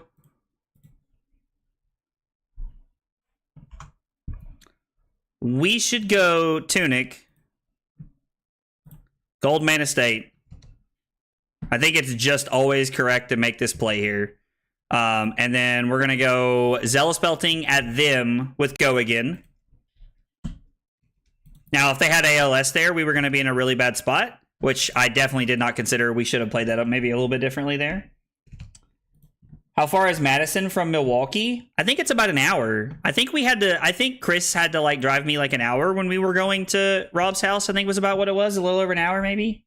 Or was I in Verona? I don't know where I was in Wisconsin. I was somewhere in the state of Wisconsin a few weeks ago doing something for work. Carly's convinced that I work for a cult. Oh, I did ask one of Rob's friends works for one of Rob and Chris's friends works at Epic. And I asked him if it was a cult, and he said it's definitely a cult. Carly? No. Carly's not listening. Epic confirmed cold. Yeah, Epic confirmed cold. Sorry, I know I'm like talking to Carly while like... Robert's friend? Yeah, Robert's friend works there and confirmed that it's a cold. Not actually, guys. It's a job. It's what I do for work. How much... Why is he admitting it's a cult? That seems like a crap. I just said, I told them that you think the pink lemonade, they put like stuff in the pink lemonade to make me like it, and it's a cult. And he said, oh, it's definitely a cult. It was funny. You had to be there. It's just... Oh, man. Rob doesn't have friends? Hey, Rob has at least one friend. And it's Chris. Hey-oh, everybody thought I was going to say me. That was so toxic. I'm sorry, Rob. I love you. How much do you have to get to stop playing Victor? Also, can I burn my Victor mat? Josh, do not burn your Victor mat under any circumstances. Please just send it to me. That's terrible. Please don't do that. Chris said, I don't know about that. Yo, Cusco, what's up, dude? How are you, brother? The vibes are what we make them, sir. Oh, this seems like a good opportunity to use my Sink Below. Right? Seems like a good opportunity for the Sink Below. No. Big Sag. This might be a take some damage turn. It's that lady from the restaurant. Rob just actively getting hit on in front of his wife. Like, bro, what? So let's just go to their soul on hit. That's it. Is there a reason why most deck size is over 60 in the guide? Because I think as Guardian, like I'm running a 58 card main deck, so I think that most of my sideboard cards are just 3 slots, and I like them in a lot of matchups. So I end up running them into a lot of matches. I just end up running 61 to 63, like in a lot of matchups, which I don't know if I should be because I'm playing. I don't know that I should be because because I'm only on 32 blues and it's a little greedy of me, but I don't know. It seems okay. Chris doesn't count. That's just hateful, Josh. You don't mean that. Calling Portland the weekend before Thanksgiving. Come out here and be thankful. Dude, I would love to go to Portland. That would be fun. This is... All right, so let's crack balance before blocks here. This is just definitely the best play. We've already used it and blocked with it. Let's give this... So they could have the -2 thing, so we're going to give the shield just in case. Like, this could just be Phantasm, I don't know, but if they have the -2 thing, I'm not getting got by it, so we're just going to play this safe. We can clear the board this coming turn. We can clear the Angel and the Passing Mirage with the out muscle that we have currently. Hopefully we can clear the Passing Mirage. We might not be able to. just depending on if they flash in an ALS here. But we can definitely kill the Angel and something with the Hammer. So being able to clear the board is pretty solid. And now our opponent's down to 28 cards. They're under half their deck size, and we still have a decent amount of equipment. And I think we're in a pretty decent place as far as like considering the rest of the game right here. Go to Portland and collab with Dice Commando. Call it a business trip. Oh yeah, we can write it off, right? Then it's a tax write-off. That's genius. It's genius. Yeah, absolutely, Angel. Happy to answer any questions that I can. All right, we're cracking Halo. Something tells me this is going to be a scary turn. I mean, they still have Figment of Rebirth. Like, the combo involves them having to draw Angel in, right? So there's no combo available to them. I guess, like, unless they, like, put the Rebirth on top. You banish a card from your soul, put a yellow card from your graveyard. Is this a yellow card? This is a yellow card. It is yellow. So they could technically put it back on top and try to combo me, I guess. You have to be a little careful here. Normally, I'm a big fan of having the Go Again cards in Arsenal, but having this Ink Below in Arsenal so early, like, there was never a turn where they would have let me block with a Test of Strength and a Ink Below, I don't think. So, no, they can loop you here. They don't need Erudition. Okay, that is good to know. Well, if they start looping us, we don't have Time Skippers because I haven't, like, really set down and, like, made that extra slot for it. We'll probably just be on 2 Sync Belows moving forward, but we don't have room for it at the current spot, so this does have Phantasm, so we're going to block 9. Blocking 9 pretty safely plays around the yellow -2 effect. They haven't played a -2 effect, so I don't even know that they're on it yet. They have played the +2 effect, the yellow or the blue Angelic Wrath, so I don't know. Like, and we're going to try to keep a card here if we can to just try and kill the Angel. Like, if we have to take some damage to try and kill an Angel, that's fine. I am going to take 4. Gotta run. Need to make a phone call. Have a great rest of your stream. Martin, thanks for hanging out, man. Hope you have a good night, buddy. Appreciate you being here. I will say a lot of Victors are going aggro because of Illusionist. Yeah, I think if you're playing Victor, like, at a competitive level, you have to be on, like, a more aggressive game plan into Enigma, or you don't really stand a chance. And even then, it is a very uphill battle as the Victor player. So I don't know. It's like the metagame is very interesting for Victor at this point in time. I don't think it's as bad as I thought it was going into Nationals. So we just have to, like, I don't know. We just have to keep playing and trying to make good decisions, basically, is what I'm getting at here. Playing Pierce Reality. Okay. Let's pitch Macho, because it's a good pitch tech card, I think. It's good to have those on the bottom. I mean, we could try to draw some cards, but I don't really see a reason to. We can just kill Pierce Reality. I think they're just waiting until they can, like, try to combo us. I guess without anything else in play, there's not really much of a reason to have Pierce Reality off the board, but I would like to kill it anyway. We can kill it so that there's potential for us to give up less cards on next turn, hopefully, and try to get value out of the Mites.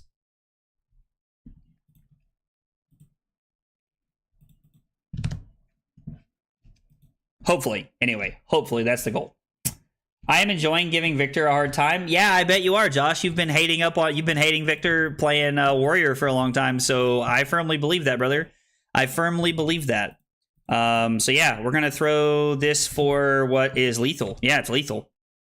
Hey, lethal skis.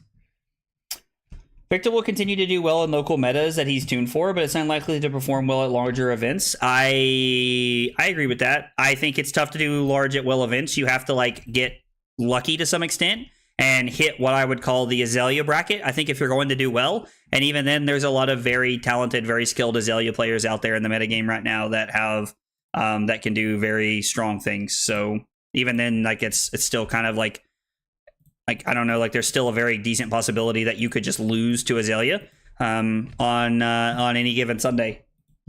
Great movie, by the way. If you've never seen Any Given Sunday with Al Pacino, you should watch it. It's an amazing movie. I wish I could tell you my secret Victor tech against Enigma, but I'll play Nats this weekend, and to be honest, it helped me a lot. Last 10 games, won 5 and lose 5. Oh, dude, Brando, you've got me, like, on the edge of my seat here. You've got some sweet Enigma tech. Dude, bro, if you've got Enigma tech and you would like to share it with me, but you don't want it to be public, you are more than welcome to send me like a private message, and I would be happy to like have that conversation with you in a private setting, like over Discord or something, if you want to send me a private message. Or if you just don't want to share that info with me, like at all, that is okay too. I respect that decision and I understand. I'll message you on Twitter. Heck yeah, dude. I will. I promise. Swearsies. Well, that looked like I'm lying, but you get my point here, that I won't tell anyone. Stay just between the two of us. Well, and Carly. Guys, if it's not clear enough, when I tell you that I won't tell anybody, that always comes with the like asterisk after it, except for Carly. I tell Carly everything. Period. That's just how it be, fam. I feel like if you have a significant other, you also understand that. I watch your stream almost every time, so it's good to share with a good Victor friend. Dude, I'm in with that. That works for me, brother. I am always happy to hear about the some fun tech. So the Angels are allies, right? So I do not clash here. I've been playing Enigma so much that I'm like trying to like make sure that that's like what happens here. What did he put on top? Arclight Sentinel? And then conceded? Cool. I'm going to tell him that I'm thinking before we play another game here. I want to think about my turn here for a second. So it was probably going to be take 4. And then if they're just putting something on top, we're going to start with E-Strike Go again into the Angel, knowing that Arclight is on top. And then if they play the Arclight, we get to hammer it. Or if they don't, we get to hammer Genesis. And then keep the Zealous Belting in our hand. I think that's okay. I think that's an okay line that we could take there. So, no clash. Thank you, Liam. I appreciate it. Wait, what am I lying about? I'm not lying. It always comes with the asterisk. Every one. I tell no one except Carly, which is the asterisk that I tell you about. But how am I supposed to buy the card and play it as well? Oh, man. That's why it's tech. That's why it's secret tech, Dark Angel. They want the secret tech, which I respect. You know, honestly, I do. Like a lot of like, you know, bigger teams, like they keep like, you know, some of the more secret-y style stuff to themselves for a long time. So,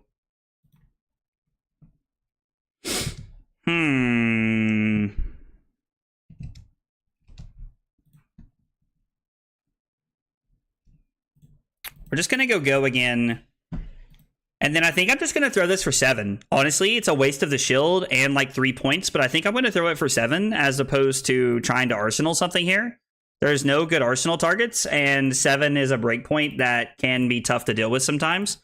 So I'm just going to throw 7 at them in the interest of trying to like maybe clear up the Spectral Shield here that they've created from waves. Any top 8s from US Nationals that surprised you? Every name that I recognize from top 8 nationals, I know are very good players and they didn't really surprise me. Or if you are referring to decks specifically, I mean, there was 2 Enigmas, 4 Zen, a KO, a Prism. That's 4. That's 8. I think that was the top 8. And I got to be honest, like none of that really surprised me too much. I think the KO being in top 8 like was a little, I'm not going to say like shell shocking, but with all of the Zen there, I was surprised to see a KO do as well as they did. So I don't know, like I don't really want to say that I was like, you know, like blown away or baffled by anything, but there were, I don't know, like there were a lot of good players and a lot of good decks in the top 8. So nothing that really surprised me. The biggest surprising thing for me about Nationals was the Zephyr Needles. Sent the message? Cool. I will check it out after this. Like after the stream, not after this game. I'm not going to expose your secrets publicly like that. That would just be cruel, I feel like. But yeah. It was really cool to see a local make top 8, especially since Jacob is a really cool dude. Jacob who? I know, I can't remember all the people that top 8'd. I'm sorry. I'm bad with names sometimes, so I wish I could see your reaction. I tell you what, Brendo, I will be completely honest with you when I send it to you what my reaction is. I'll tell you 100% what my honest reaction was. I mean, I can pay one now by pitching the Golden Sun, and then they're not able to throw anything else at me. And then I can throw the disable with the I can throw the Titan's Fist pitching the disable, use Tunic to pay the one for this, and then Arsenal the out muscle. And they are setting up a Spectral Shield as protection, but that's okay. Now, this is where they could really start to like set up and make some dumb stuff happen. The next window I get, ooh, they're gonna flash in Genesis. I'm still gonna use Tunic to pay for the arcane damage here. Seems so dumb, but it worked. I mean, dude, I'm excited to see what your tech is. I'm curious because I've had a couple of conversations with people recently about like what their tech has been into matchups, and so I'm curious to hear what yours is.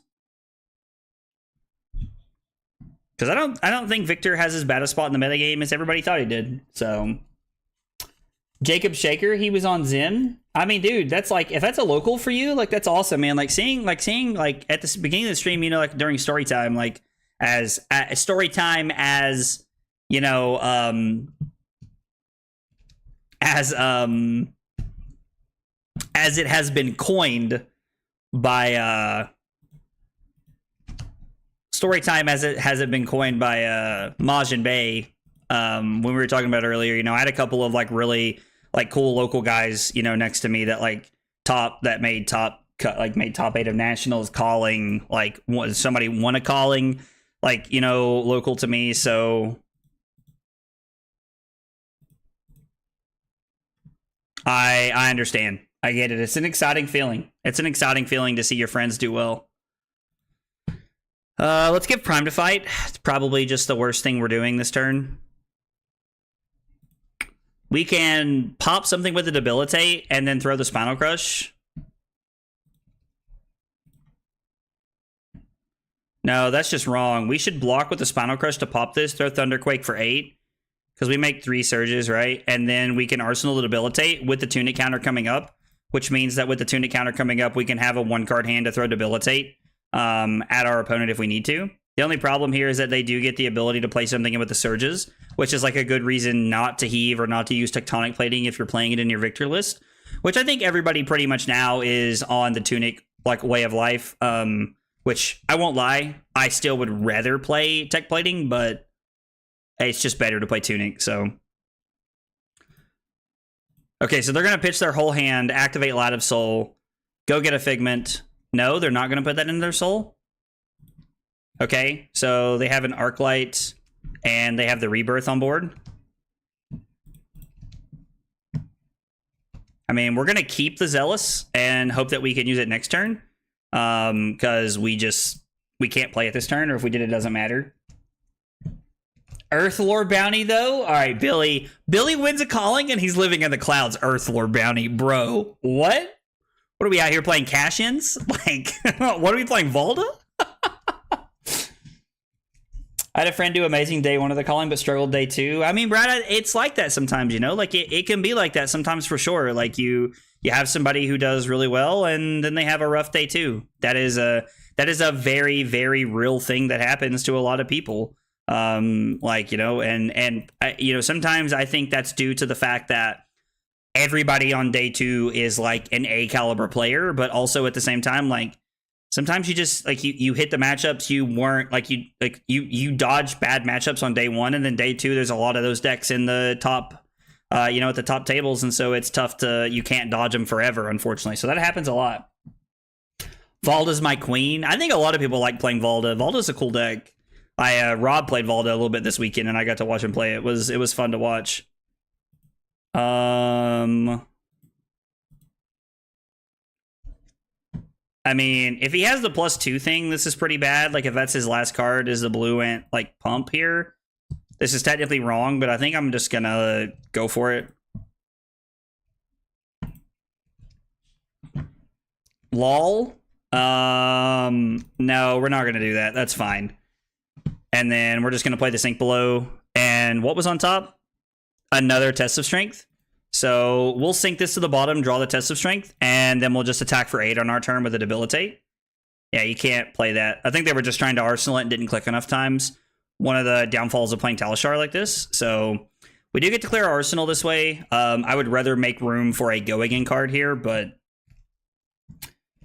Are you excited for the new heroes in the Rosetta set? I mean, yeah, honestly, yeah, I'm pumped for the new set. I think it's going to be cool. Like, there's a lot of new, like, cards that, like, it looks like the new heroes just look awesome. Like, the fact that there's, like, instant auras that have, like, the channel text on them is, like, awesome. I'm a huge fan of that and very excited for this set. Matthew Dilks is one of my locals. Dude is stone cold. So he, like, I know him from Magic. And I mean, I am inclined to agree with you. He is a insanely good Magic player. That is what I know him from. I don't know if he ever really got into Flesh and Blood. He might have, and I might have missed it. But he is, like, Matthew Dilks is, like, very good player, especially for Magic. Know him from the Star City Games circuit back in the day,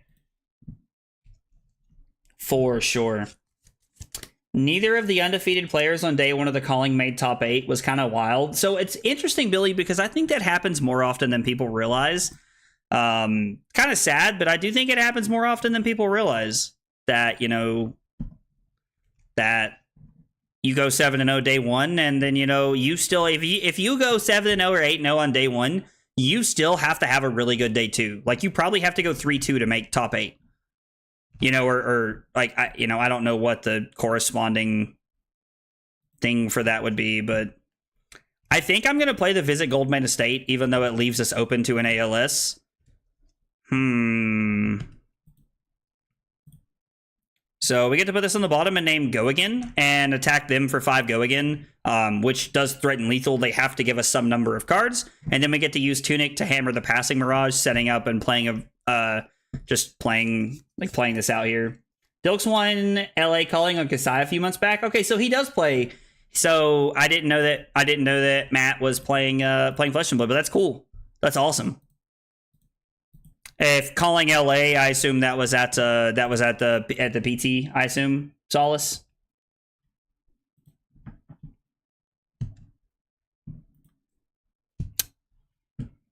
I mean, we're just going to do it. Rouse is a good one. So we now have 3 mites for next turn, which means I'm going to hit the Passing Mirage here and just pass. And maybe there's a world where I can give equipment and my Sink Below and keep the Rouse this turn.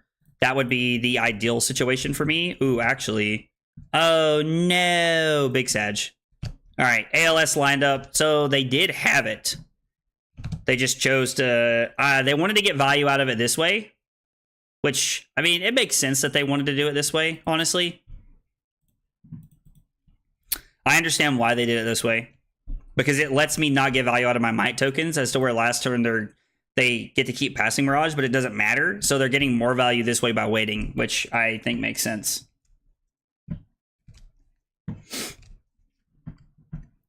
The fact that we're at 4 doesn't, like, that our opponent's at 4 and we're at 40, honestly, like, my opponent's not dead, so I don't really feel good. We could just get combo looped at any time, and there's not much of a way out of it.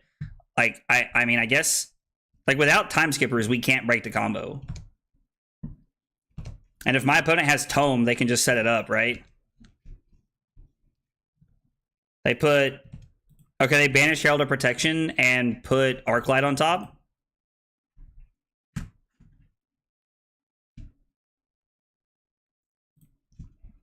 I mean, we might as well, right? And then we can put the...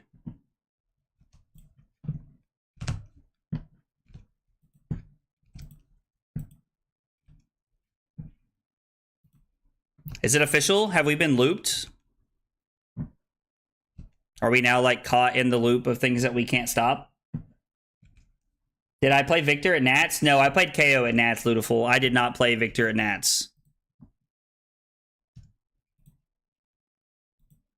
I mean, without time skippers or action points, I think we're just, like, locked out here.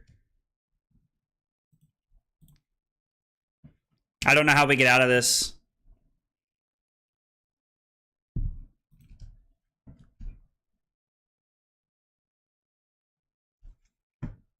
I guess we have to prevent them from letting things get to their soul.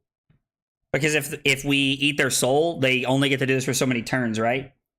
But if you can somehow get them down to no soul, you could break it. Yeah, so we just have to stop them from getting any soul here, is what we need to accomplish, which I think is like a decently reasonable thing. I don't know, like we have all of our equipment. Like I think we can hang on for another couple of turns here. We have the life to be able to take the damage here so that we can just try to hang on. So, I don't know. Seems like it could work. Yo, let's go. Troll gifting out a sub to the community. Dude, thanks so much, man. I really appreciate that, Troll. Appreciate that a whole bunch, brother. You been doing okay? I was like, I know we've talked on Discord a few times, but I don't really feel like I've got to talk to you too much as far as like, you know, just like in the stream and stuff. So hope you've been doing okay, man. Imagine some people thinking Victor is good this meta. I mean, I still don't think it's as bad as everyone thinks it is, if I'm being honest. Like, I don't think Victor is in as bad a spot as everyone thinks it is. And I was talking about this earlier. Like, don't get me wrong. Like, Victor is not the best hero to be playing right now, but it's not like just terrible in the current meta, in my opinion. Oh yeah, if he's ever able to, so he has to be able to put in a Genesis and play it, right? So the Genesis lets him keep soul, but he has to be able to play it here, right? And he can't play it. I don't think, anyway. Go. You love to see it. Yo, 02 with the question mark on the end there. Thank you for the sub on YouTube. Appreciate you being here and hanging out with us. We got 3 questions we ask everybody when they're here for the first time. What's your name? What got you into Flesh and Blood? And what are your favorite hot dog toppings? Those are like the 3 staple questions of the channel. And guys, that goes for anybody. I'd love to learn more about you if you're here for the first time, you're new to the channel. Maybe you met me this past weekend and you're here hanging out. Like, please answer those questions in the chat. I'd love to get to know you guys here. I love that people were telling me about those questions while I was there this weekend. I thought that was fun.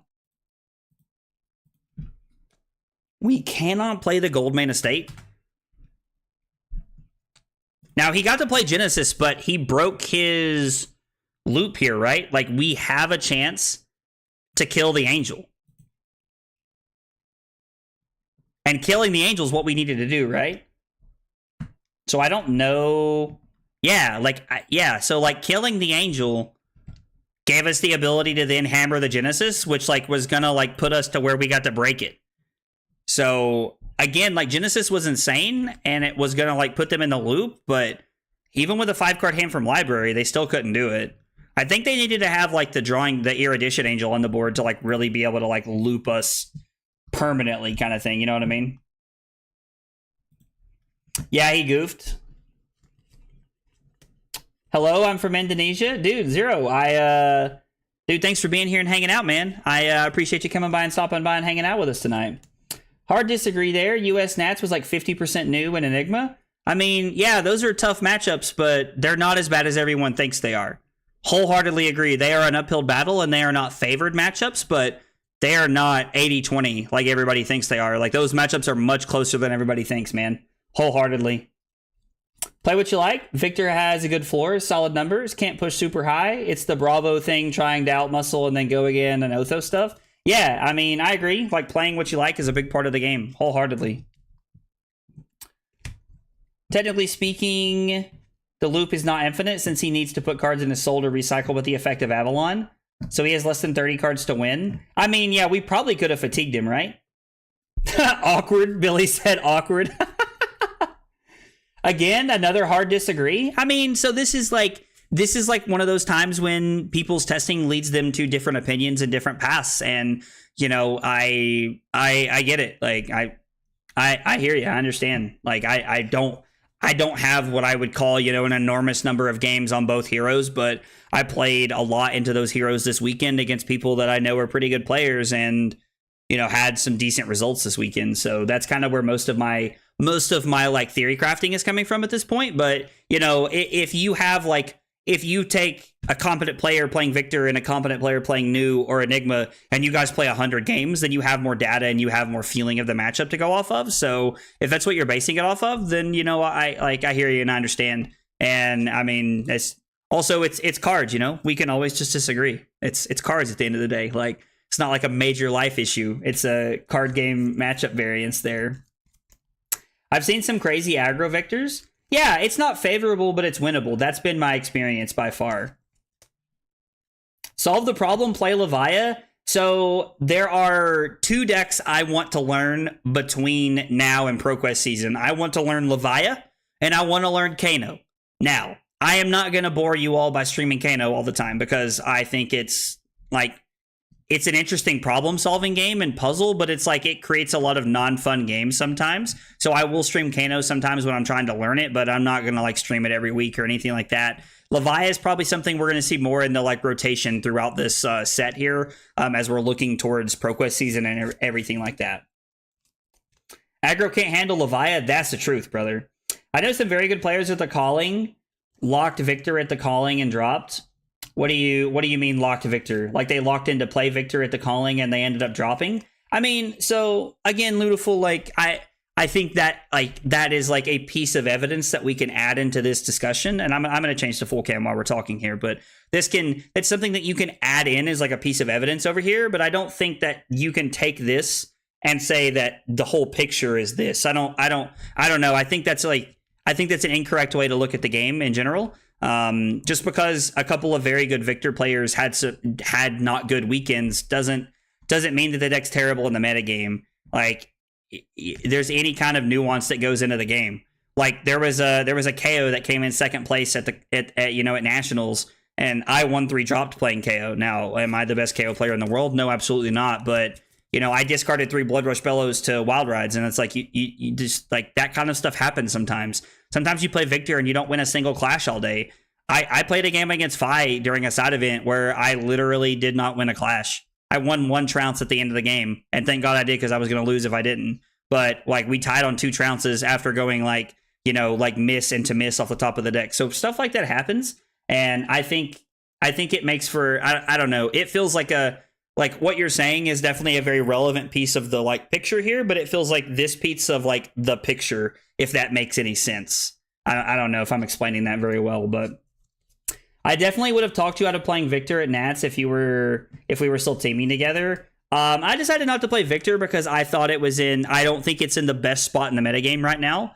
I think KO was a better choice for Nationals for me, like just in general, but I also, there's something to be said for comfort level and like being like a specialist on a hero. And I think I'll play a lot of Victor. I think I'm a pretty good Victor player. If I'm like, not to sound too arrogant, but I'm a pretty good Victor player. And I just don't think Victor was the call for this weekend. There was 0 copies in the top 8 at Nationals. Like it has 2 very popular uphill battle matchups, which are Enigma and New, and then it has a 0% matchup, which is Kano. And there was 2 copies of Kano in the top 8 of the calling, and I think Kano won the Battle Hardened. I think Bryce was playing Kano in the Battle Hardened. So Victor is always trash, terrible. Don't play him. That's terrible advice, Josh. Get out of here, bro.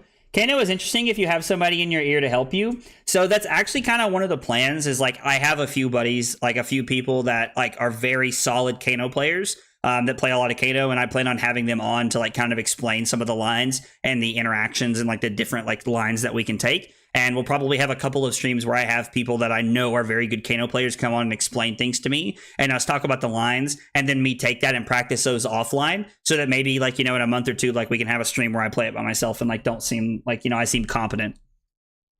KO was definitely a better choice, but it may just be more time on certain decks. Yeah, no, I mean, I agree. I think that's fair. I think I needed more Zen practice going into the event. I didn't really get that much practice playing against Zen. No, I didn't play against one, so it didn't matter, but I think I just needed more reps on KO in general. I think I waffled a little too long for the event, and I saw that in some of my play, I think, so that's for sure. Guys, we're going to take a small break. I got to use the bathroom. I got to get some more water, and when I come back, we're going to be playing more Victor. Thanks for hanging out tonight, guys.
All right. Short break, and we're back. We are 3-0 on the night. I keep losing my Victor deck. What do I keep copying? I don't know what I keep copying that keeps like losing my place on where I'm at, but let's try to keep rolling with the night. Having a pretty good record so far. 2-0 into Prism without time skippers, which I think is more my opponent seemed kind of new on the deck, so this is a fun matchup. This is another matchup that is also an uphill battle. I'm a firm believer that running Aura Magus and Titan's Fist is correct in this matchup. Somebody was telling me that they were playing kind of Dominion into this matchup, which I think is spicy, and probably just correct, because if you're not going to play balance in this matchup, I don't know when you're going to play it. We cut trounces in this matchup, and we bring in pummels and sink belows. Sink belows are good at stopping pulpings, and pummels are very good from Arsenal, so I am just going to pass and see what they do. And we're just going to Arsenal the Command and Conquer here. Try to keep the Rousey Ancients, see how they set up. I'm curious to see how many people are on the more like Andrew Rothermere style like deck playing Savage Sash instead of like playing Tunic at all. So I'm excited to see that and how that kind of like plays out some, and like how the matchups change a little bit. So let's block 6. Let's get the Command and Conquer back, and then we will Arsenal the Debilitate, knowing that we can keep 1 blue with Tunic next turn to throw a 3 for 8. And then from there, we'll probably try to Arsenal a Sink Below or a Pummel, depending on like what our hand looks like and how we set this up. I assume this is going to be 2 cards from our opponent, just trying to play efficiency here. A lot of KOs will just try to play the efficiency game with you early, which to some extent is correct until they draw a power hand, and then they just have to try and go ham and try to put you on the back foot here. This is definitely an uphill matchup, and like a battle that you have to constantly fight to win. Ooh, our opponent has to have a power hand here. Like there has to be something really good if they're just letting that go. That or their hand is extremely awkward. I'm going with the power hand off the top of my head, but we'll see. So let's block with the Wallop. It's just the worst card in our deck.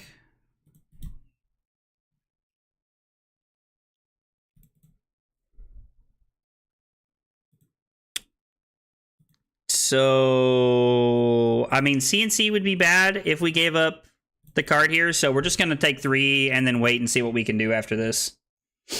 I'm playing a lot of KO recently and also debating on cutting Tunic and Castbones. Yeah, cutting Tunic and Castbones from his list was interesting. I was excited to see Andrew playing something like that. I don't know, that like spicy to say the least.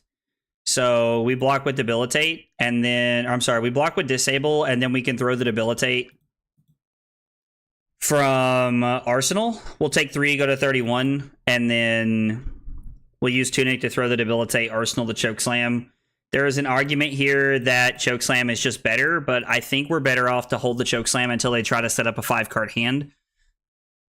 Ooh, they're running Clash of Agility against us. That's interesting. I'm intrigued by that decision. That's cool. I don't know. I'm not gonna say that that's right or wrong, but that is an interesting decision. Like, to say the least, that's a spicy one. So, no, I don't really have any interest in doing that. What do they have on top? Oh, Pound Town is also a 6. I mean, us winning the agility doesn't matter. I'm more interested in just denying them the agility, so I really want to block with Chokeslam, the blue Chokeslam, and the blue Thunk here, and then pitch Cranial Crush and Chokeslam to throw the Chokeslam, forcing at least a card and an equipment out of their hand here. It also kind of depends on what the composition of their hand looks like and how this turn goes. Okay. I mean, Rolling Scabs is, I don't know, I'm not going to say wrong, but it's aggressive for sure.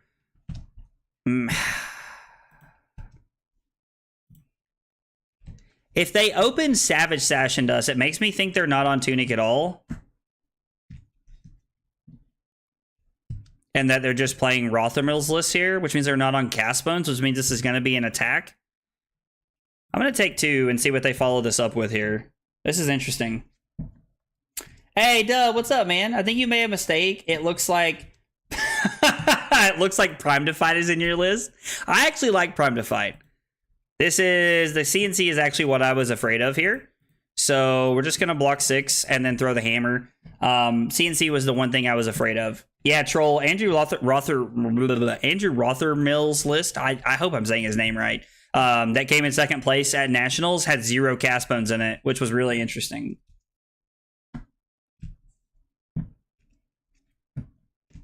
Block with just the thunk and fake a CNC. I mean, oh no, they are playing cast bones in their list, so they're on Savage Sash and Cash Bones. Savage Sash and Cast Bones. Wow, this hand is interesting. I mean, come on, discard that Cast Bones. Oh no.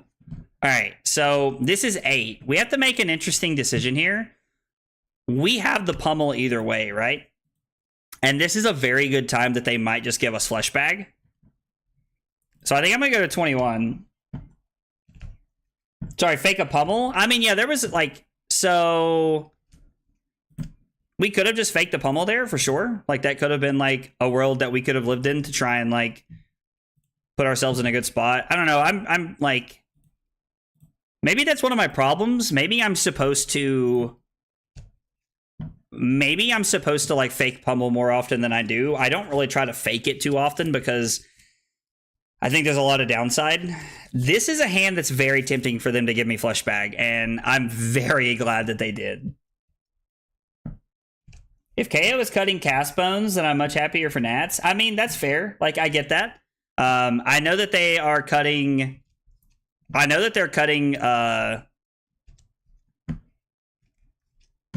that like Rothermill did not have Cast Bones in his list. I love this because we just had 2 pummels in the same hand, so it didn't matter. So you take 6, go to 23, and then you're left with 2 cards here. Which means he's going to throw Claw for 4 and then play the Cast Bones. That's got to be his turn, right? Like, pitch a card, Claw for 4, Cast Bones, Arsenal, right? Especially with the Chokeslam, there's no world that they're going to be playing the... there's no world they're going to be playing Blood Rush now. And with Tunic up, we get to pummel this as well. I mean, I'm pretty inclined to just take 4 and pummel the Spinal Crush here, right? This is a really good turn for us. Wolfpack has been off Cast Bones since PTLA. I mean, that's fair. I did know that, actually. This is such a bad hand to Flesh Bag. So I agree that like it's not a good hand for them to give me Flesh Bag, but I think it's very tempting, and a lot of people would have taken the Flesh Bag right there in a second. Wholeheartedly, I think that's what somebody would have done. Like, I think that was a very tempting hand looking at that for them to give me Flesh Bag there. Block with another card from hand. I was really hoping that they would block from like with like 3 cards in hand or something maybe. I don't think there's a world where they're going to do that, but that would be like the best world we could live in, right? I think that would be like, if they give us another card here, that's like 100% the best world we can live in. So we're going to use Tunic. And we're going to play the pummel. I mean, our pummels have lined up in a very positive way for us this game. It is weird because having 2 pummels in your hand is very bad.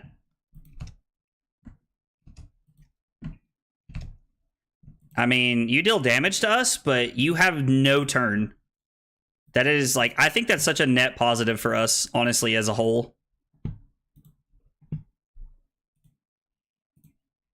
So let's go again. This is not really a hand that works very well, so we're just going to go again, and then we're going to throw Command and Conquer and hope they don't have a Blood Rush.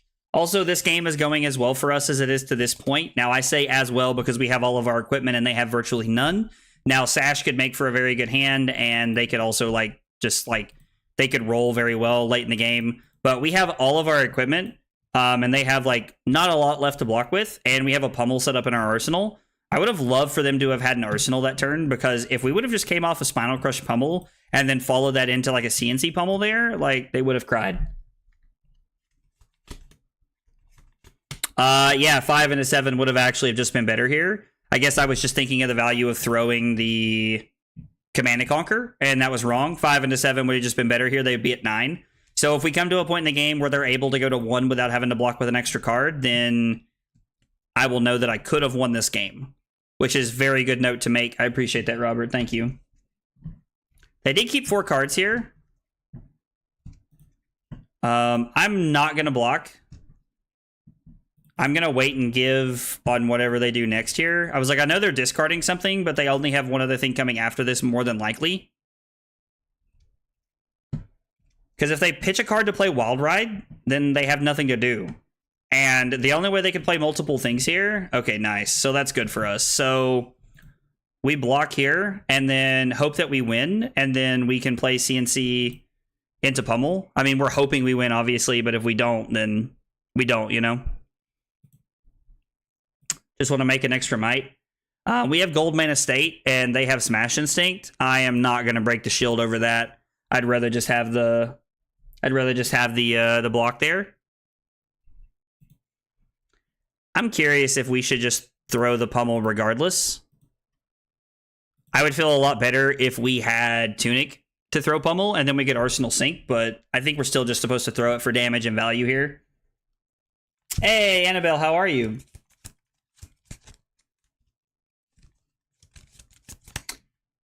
There's a world he says no blocks, right? I mean, there is a world he says no blocks. I highly doubt it. I would say that there is an alternate timeline, yeah, Dub, where he says no blocks somewhere, but I doubt it. I doubt that's the case tonight, but it is very possible. For sure, very possible. I mean, I'm just going to play it. We get to push through 7 points of damage and put our opponent to 3. Our opponent would be at 2 here, notably. And they have a 2-card hand. Pretty on edge, can't sleep. Sorry to hear you can't sleep. I hope everything's okay. It's like I know being on edge can mean a lot of things, so I hope everything is okay. Unlucky CNCs, they aren't arsenaling much. I mean, I don't really know that that's unlucky. I think that it's intelligent for our opponent not to arsenal in a lot of situations if they can help it, because of how much value we get out of it. Now, this hand, like, almost assuredly ends the game if we pitch Gold Main Estate to play Rouse, reveal these 2, and then use Tunic to pitch this and throw Debilitate. So I'm going to block 4. Actually, I'm going to block like this.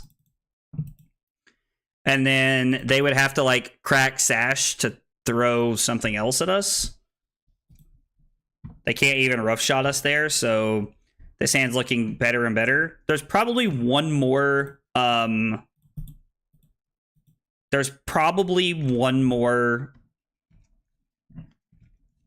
Reckless in their deck, if I had to guess. Just off the top of my head, there's one more Reckless Swing in their deck. This would be putting them to 1. If we had taken the line that Rob talked about earlier, where we would have went 5 into 7 as opposed to 5 and 6. It looks like they're dead here with a no block regardless. Yeah, if they just had a pulping. So it ended up not mattering. But it ended up not mattering that game, but it is a good point that Rob pointed out that we could have gotten more value there had we had we thrown both the E-strikes there, since my opponent did not have an arsenal. Sometimes I make plays like that where I don't take long enough to think, and I just end up throwing what, like, is the best power card at that time, even though, like, the CNC was literally just a 2 for 6. That's 0 text right there, so... All right, 4-0 on the night. Feeling pretty good. How was Nats? I mean, Nats was good. Like, I didn't win a lot or play very well, but I had a really good time. I met a lot of fun people and had a blast. So that's for sure. As far as the Tunic Sash debate, it honestly feels like it's better to commit building your deck around one or the other. Trying to use both feels clunky. So, I mean, that makes sense, Brad. I get that. Like, trying to, like, specifically build your deck in one fashion makes a lot of sense. And Andrew Rothermill's list was built around playing Sash in every matchup. So, that's fair. Oh, we played against this guy earlier. So we run an Othos, Crown of Providence, and, like, we just run all the usual suspects here. We bring in the Sinks and the Pummels. We leave Out Muscles and Trounces out. We leave in the Tesla Strengths because they block for 4. And the idea is that we're going to try and arsenal pummels, or we're going to try and arsenal sink belows to set up good value turns where we can push a lot of damage here. Now, it's worth noting that we could actually, let's cut Prime to Fight and just play 62. If we're not playing Trounce, we don't really want Prime to Fight, so I think we can just cut it and just play 62 so that our resources get more value for what we're trying to accomplish here. We're just going to swing for 6. Like, I just want to throw 6 and just take some cards out of their hand, because this can be an attrition game sometimes. And we will arsenal the Zell's Belting. And depending on what they do, we have a pretty decent hand here. I mean, we can block with a Buckling Blow and then pitch the Debilitate to throw Zealous. And then throw an Othos here.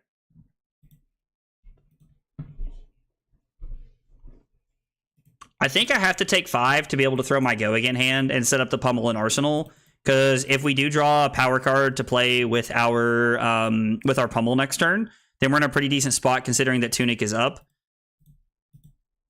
I pitched to Macho Grande. They both have 6. It doesn't really matter here. Did they Blood Rush Bellow? No, Mello. We were in the lead in a big way because they literally never played a Blood Rush Bellow that game. I'm very, very surprised to see that my opponent has Trounce in the deck. I do not think that's correct in the mirror. But I mean, you know, to each their own. I have seen people play it in the mirror. I just happen to think it's incorrect. It is another edge of variance to the Guardian mirror that I do not like. The Victor mirror is a lot of variance, just based off of the fact that clashing adds this level of variance to the mirror, and I'm not a fan of that.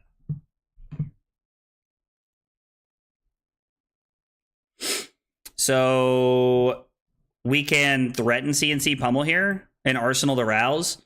That's probably not correct, right? Like, we're probably just supposed to block Thunk, take 3, use Tunic to play Visit Goldmane Estate, and then, depending on what we do, throw CNC and see what they do here. If they want to pummel the Hammer here, like that, I could not be happier with that exchange.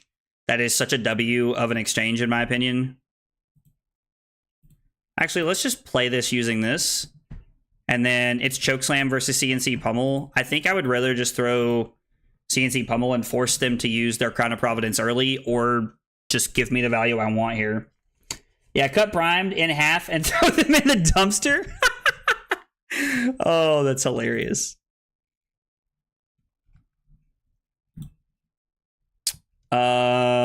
So who won the first clash?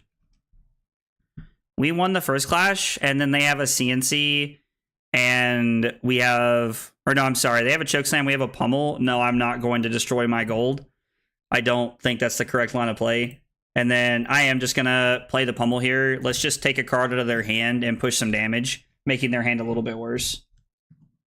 Wish we had another block, but that was blue for 4 block. Make a gold off a clash. You want a blue block card for 4? And make a gold? Angel, you're trying to have it all, bro. Trying to have it all, man. Even all your games on KO, I think at least once a game you said if I had another chest instead of this one, it would have been better. I did say that a lot, Brad. I definitely felt that way, like, looking back on how the deck was built and what we were doing. I definitely felt that way, brother. There was definitely a lot of times that it felt that way, for sure. I was also surprised how New feels right now. I thought she would be stronger. I'm seeing even more people running Traverse over her other helm because there isn't enough value. I mean, I think that New is fine. And I know that that sounds kind of hateful, but, like, New is fine. New is fine. I know that that's, like, not what people want to hear, but she has her matchups that she picks on and preys upon, but, like, it's just like, oh, her biggest thing is disruption, and if you're not disrupting your opponent, you're falling behind. Glad it was fun. A lot of my friends were struggling to not a new meta, it turns out. Got to make him OP somehow. Listen, you want to give me a 4 block blue card in Victor that makes a gold if we win a clash? Deal. Like, I will smile and say it any day of the week. Like, be happy about that any day of the week. But I do think that's extremely OP. Extremely. And then I get to Arsenal this Pummel here. We've already played one. We're trying to look to get value out of this one as well. Going home to get more money? Heck yeah, I like that. I like that. Nightmare needs to be paired with another piece of disruption. It's not enough on its own. So, I mean, you're literally asking for another piece of disruption when you have a piece of disruption that literally strips a card from someone's hand. Like, I don't know what more you want, to be honest. That seems like very greedy. I think new is it sets Kasai, meta relevance-wise. I mean, Kasai was really good. I kind of see what you're saying, I think. I see what you're saying. Can't play any of his blues. Yeah, I feel like I didn't realize how strong Kano is into new. Yeah, I think Kano has a very good new matchup, if I'm not mistaken. I think somebody told me that. I would like to block with Test of Strength and get value here, but we'll see.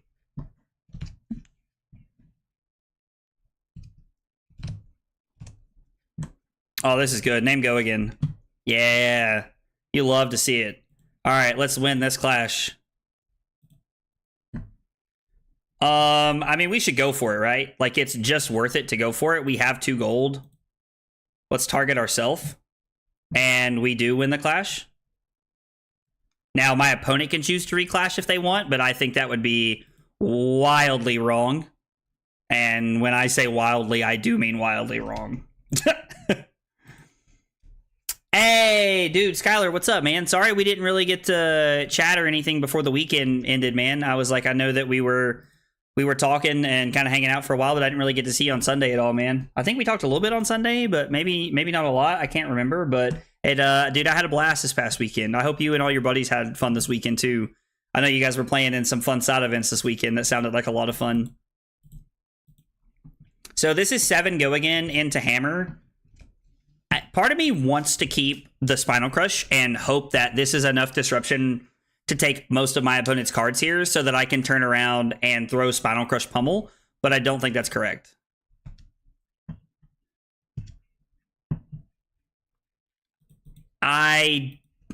Man,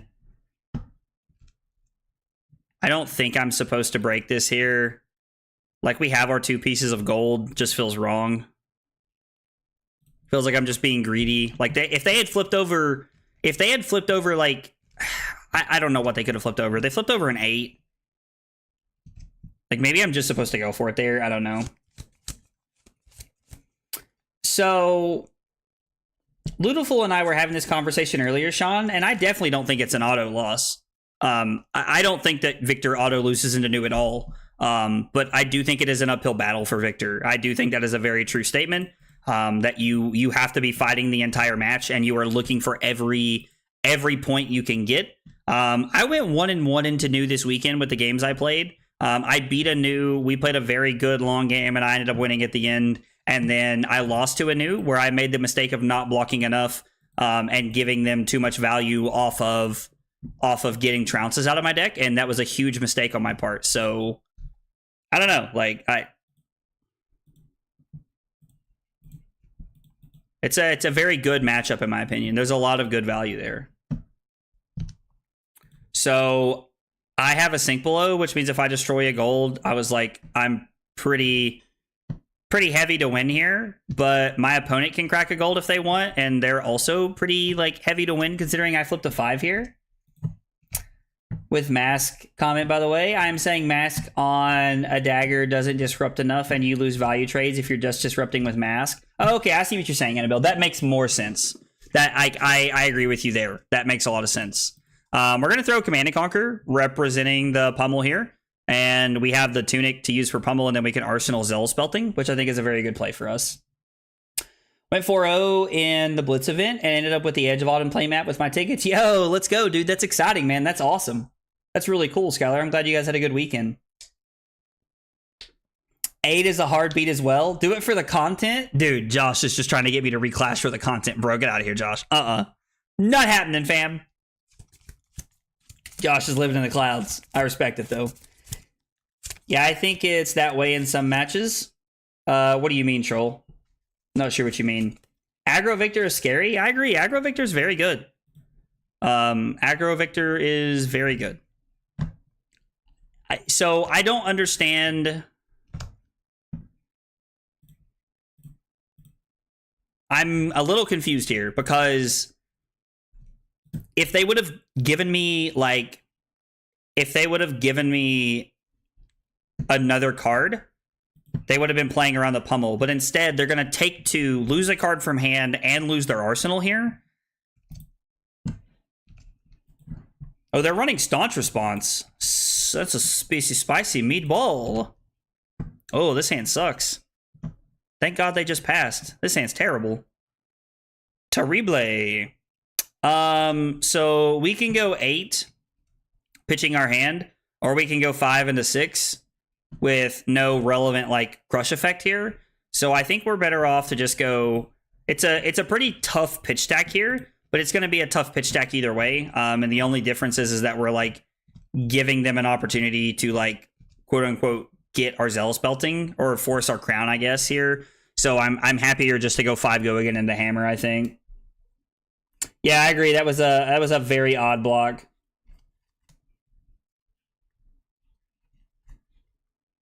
Oh, like just running to go again and Nothos stuff. Yeah, I mean, I think that's like one of the best ways to like to win certain matchups. I wholeheartedly agree with you. We could just play the pummel and like try to get value, but I don't think that's correct.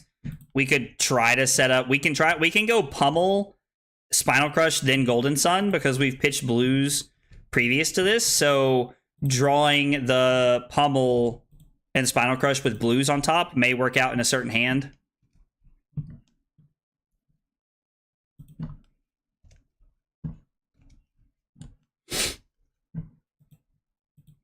I have 2 gold and they have 2 gold, which means we can both play 2 Golden Suns currently.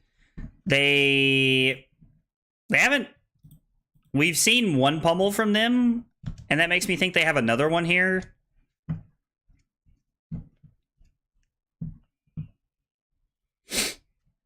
Let's think about these blocks for a second here. If we're playing around the pummel, which, I mean, really doesn't matter too much, I guess.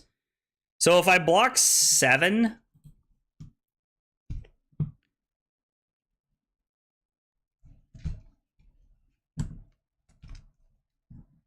I think I'm just going to block 7, because if they have the pummel, I get to arsenal my sink below and set up a good defensive hand with all of my equipment up, and they have like virtually none left. And if we win the Test of Strength, we're also just in a great spot here. They do have the pummel. We have a Debilitate. You love to see that, because when they do that, we can literally just discard the Debilitate.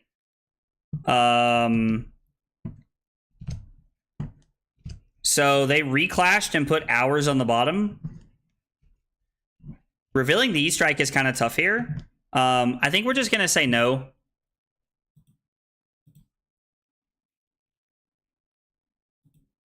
We're going to take 6, go to 18. Discard the Macho Grande. And then I'm going to arsenal the sink below. We're just going to tick Tunic, keeping all of the value that we have, knowing there's only 1 pummel left in their deck. They only have 1 sink left, and they only have 1 pummel left. We're going to arsenal sink on our turn, rolling Tunic up to 2, and then pass, knowing that we have a really solid defensive hand pretty much no matter what they throw at us here. Sir, I tell Ethan to do it for the content all the time, and he wins sometimes. I mean, listen, we've done stuff for the content and won. It does happen. It does happen. That's terrifying. Yeah, that's terrifying.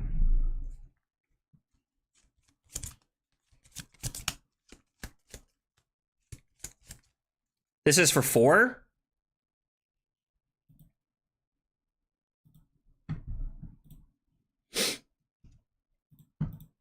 I mean, they might play pummel here. I highly doubt it. I was like, I kind of hope so. We're going to go again. Into hammer for 4. We could get a little greedy and crack a gold here. If we crack a gold, we could throw hammer for 6, knowing that they want to keep their hand. That could be enough for us. I'm not sure. I know you've been busy, but do you know roughly when the next Talishar tourney will be? And if it's before skirmish, is there a chance? Ooh, a blitz tourney for skirmish practice. Brad, I'm going to be real with you, brother. It's not even something I considered, but that does sound like fun. Having like a blitz like Talishar tourney. We might be able to do something like that. I might be able to put something together like that, like right before it starts. Too much risk. Him at 8-6 isn't big enough payoff.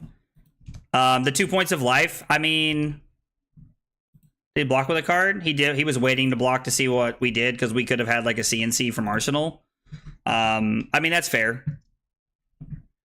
Sheesh.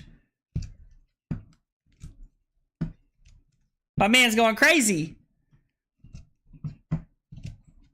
Okay, no pummel here, so...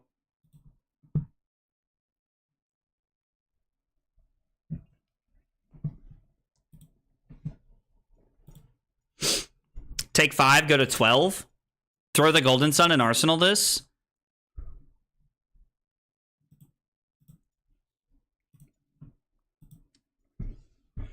And I love this because we have one pummel left, and it honestly kind of looks like it can kind of look like we have it here, to be honest. Yeah, we're gonna break this because we have 2 floating. So I really want to push as much as I can here at the end. And they could just be in a spot where they think they might be dead. Hey, Moss, what's up, dude? My guy, if you do a Blitz Talistar tourney, I'm all in. Marcel said my Datadol is ready. All right, so live and die by the dice. I'm here for that, Josh. No, not Blitz, please. Come on, Blitz is a lot more fun than everybody thinks it is. Now, I mean, it would be a pretty short tournament, but it might be fun to do something like that. Shield plus Rich Boy Crown is good into the mirror if you haven't tried it before. So are you saying playing Crown of Dominion and Titan's Fist plus the Gold Shield is good just for cast homes value? Is that what you mean, Putsy? I mean, I think we win on armor at this point too, if I'm being honest, but I could be wrong. Like, as long as I don't have, like, another CNC here, we're in a really good spot, because the CNC was the worst part of that. Ooh, Terra Sunder, huh? Man. Oh, my man wants to throw We Have Crippling Crush at home. I like that. I kind of like that, to be honest. Oh, this is for 16? Bro, this is so bad. I forgot that they had cast homes last turn. 3, 5, 7, 11. Take 5, discard E-Strike Rouse. Man, that's a... Shoo.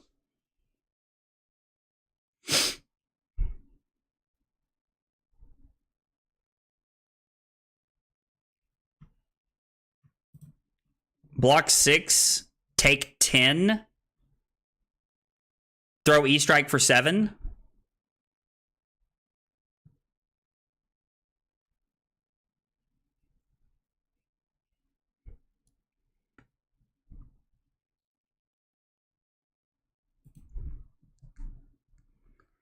What if we take 11 and go to 4?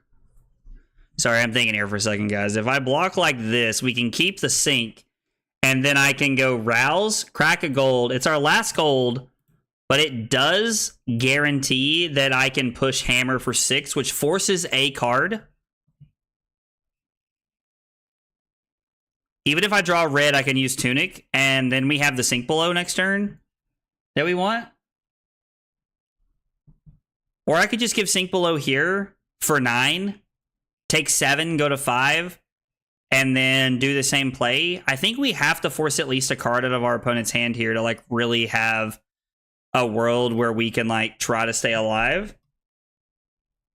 I think we're going to take 11 and go to... Or, I'm sorry, we can't take... Like, if we go to 1... God, that's so aggressive if we go to 1.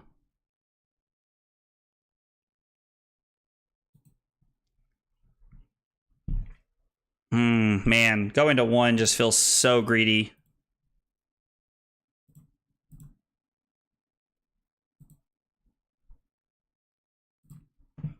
I don't know. I think he slept on in the meta, especially if the whole world starts playing Ninja. Yeah, if everyone starts playing Ninja, then, like, I definitely think Victor has, like, a better place in the meta game. Oh, no. What a terrible rip. Oh, that's so bad. That is so bad for us. If they have another Golden Sun, we're just dead. It doesn't even matter that he doesn't have any, like, tokens or anything. That's just bad for us. Man, the Cast Home's Terra Sunder play was really good. I think it's very incorrect to play Cast Homes and Terra Sunder in your list. There's like 0% you should be playing Terra Sunder when News in the metagame, in my opinion. That just feels like super wrong to me. I don't think that's ever correct. I did not play Rhinar, and I did not run into any Rhinars at Nats. You can rip the first Cast Homes if you see plus. Oh, hang on, it went away. Went too far up here. Plus first class, you lose, puts you way ahead on value if it lines up. I mean, that's fair. It does make a lot of sense.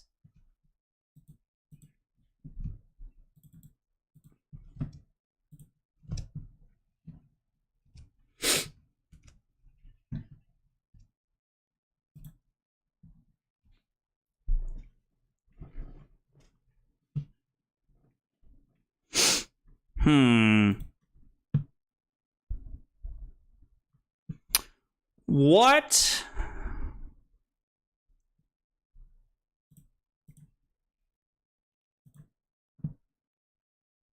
I mean, if I give Wallop and Gauntlets, I can give Sink Below and throw 9.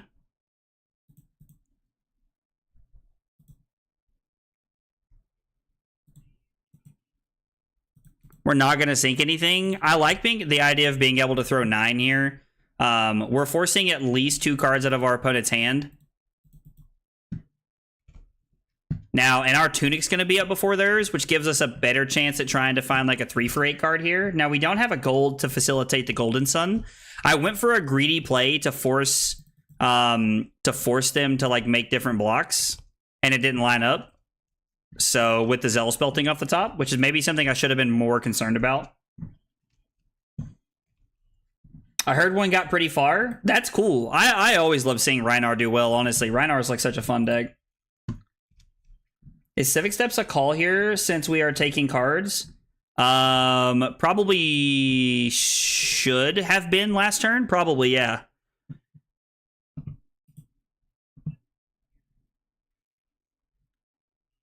So I think they cracked a gold to try and find... Yeah, they wanted to... Yeah, I see what they were doing here.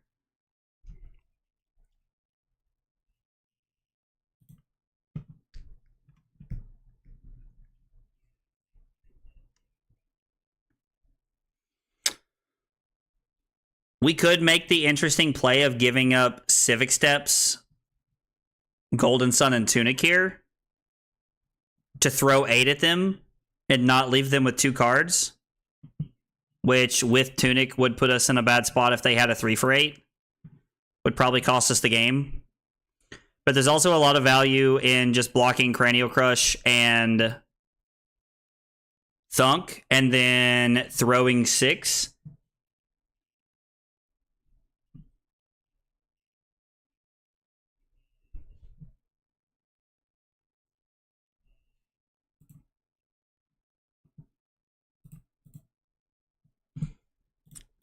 I think we're going to go for a more aggressive line here. I don't know if this is correct,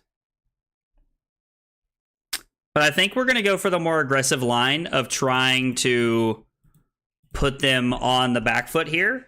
And they're forced to give us... Man, now if they want to give us Civic Steps or Tunic, because they had back-to-back Test of Strengths in their hand. How many tests do we have left in our deck? Are there any left? Do we see all of ours early? They can also just give us 2 cards and go to 1. Did they win with the Golden Sun right there? Man, this is like the element of variance. Like, and now we're just dead, right? Now we're just like uber dead. Doesn't even matter what we have here. The funny part is like with Tunic, they could go 10, go again into Hammer. Yeah. Oh well. We did what we could. We did what we could. Yo! Sam, let's go. With that 6 months of Prime support, dude. Thank you so much, man. I really appreciate that, brother. It means a whole bunch. Said thank you for the help. Dude, absolutely, man. Happy to help answer any questions or happy to help answer any questions or help in any way that I can, man. Glad to excuse me. I am excited to see what the stream looks like when you get it set up, man. When you get it all set up. RNG got you? I mean, yeah, it did get me a little bit. I don't want to just hide behind RNG. There was probably something I could have done that would have been better that game. But losing the mirror is not something I do too often. I mean, I like playing the mirror. I enjoy the Guardian mirror. It's a lot of fun, but you know, sometimes you do just get got. There is like a very high level of variance added to playing this mirror, playing the Victor mirror, that I'm not a big fan of, in all honesty, because I think it makes the games just a little bit more unfun, in my opinion. Did you work today? I was actually supposed to have the day off, but I did go to work. Yeah, I was supposed to have the day off, but I went to work. Did you see the announcement yesterday, or did you leave too early? Hey, Wally, what's up, dude? I did see the announcement yesterday. The new set looks dope, dude. I'm already excited for it. Hey, Michael, what's going on, man? Nats, what's good? I had a good time. I didn't play very well, finished pretty poorly, but it was fun. It was, it was a good time. All right, so now we get to talk about the new matchup, and we get to see it all in action here. So I'm a firm believer in Anathos, Crown of Providence, Civic Steps, Gauntlets, and this.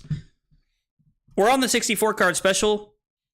We have cut Debilitates and Outmuscles. This is supposed to be 61 cards. Not sure why Chokeslams are in there. Chokeslams are not supposed to be in for this matchup. This is supposed to be the 61 card special where we run this. Now, the Sync Belows are kind of questionable, or kind of like the Outmuscles are something that are interesting, like, to consider, because there are random sixes in New's deck. But I mean, maybe we're just, let's try it like this. Actually, this is what I played when the 2 matches I played was with Outmuscle. So let's try it like this and let's see what happens.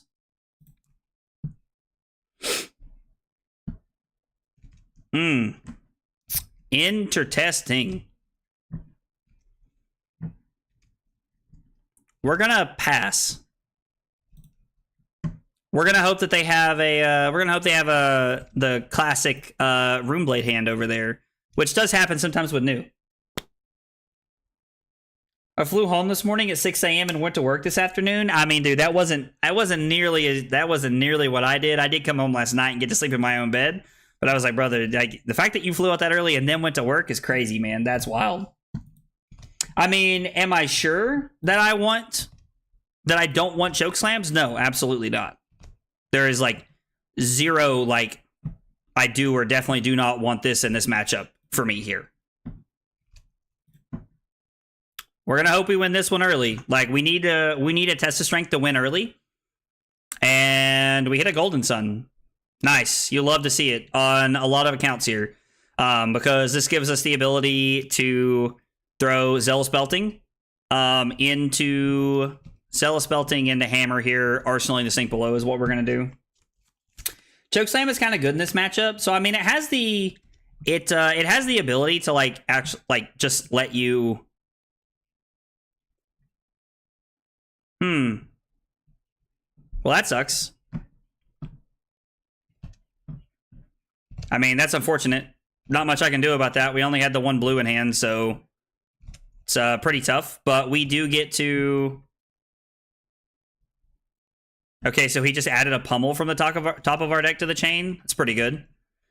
I mean, yeah, Chokeslam has a lot of value in certain matchups, but they're just gonna block, right? Like, in this matchup, they're just gonna block. There's not really anything that we're gonna stop them from doing. It's kind of how I see that card. Hey, Evan, what's up, dude? Always drawing Runeblade hands. I mean, hey, it happens to all of us, man. Siren's Call is more like, honestly, I don't really like the new design, like the new hero design. I don't think that... I don't know. Like, hand disruption is, like, just a non-fun part of the game, in my opinion. I think there's a lot of people that feel that way. What are you going to banish? Like, my pummel? I mean, you can't play it. It's fine. You're going to activate New now? No, you're going to activate New and then activate Recurring Nightmares on my turn? Okay. Yeah, Siren's Call is one of those cards, like, I don't know. Like, it's weird because, like, playing Guardian, you don't see, like, 1 blue hands very often. Jesus, what is this? But it does happen. It is something that happens. So they banish the Thunderquake.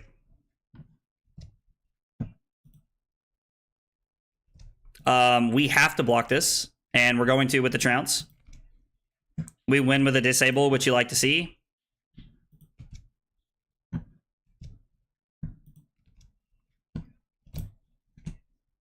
They're going to throw a Thunderquake at us.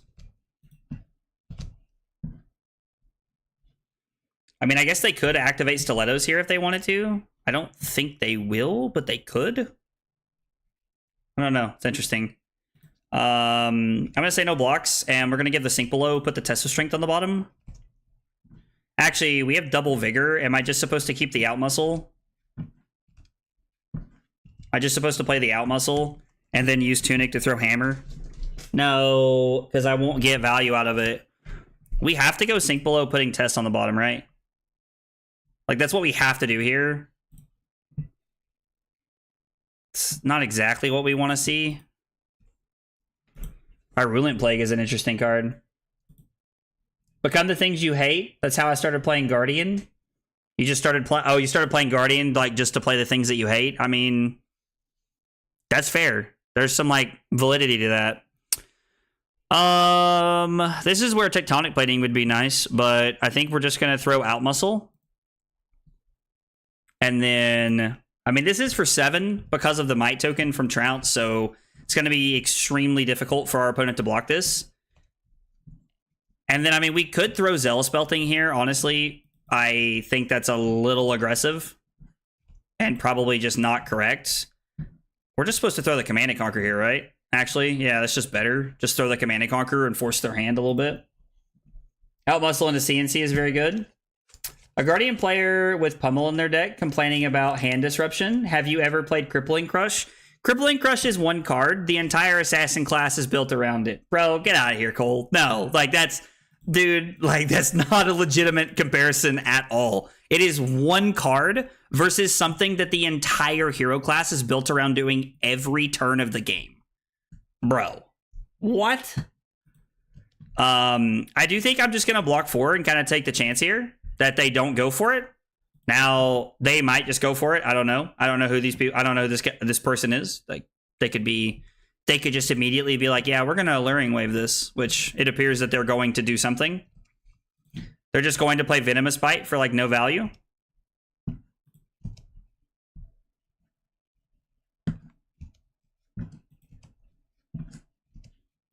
Okay. So we're going to put Macho Grande on the bottom for 5 go again. 5 go again into Hammer here. We could have also have just thrown the Spinal Crush. I think that's what we're going to do. I think we're just going to throw Spinal Crush and Arsenal the E-Strike here. Actually, I think that's better. I'm just pushing buttons, all the love, man. Oh, dude, Cole, even if that is your opinion, that's okay. Oh, my cards are upside down. That's why it feels wrong. I mean, at the end of the day, it's just cards, you know? Like, we can disagree. That's okay. That is, it do be that way.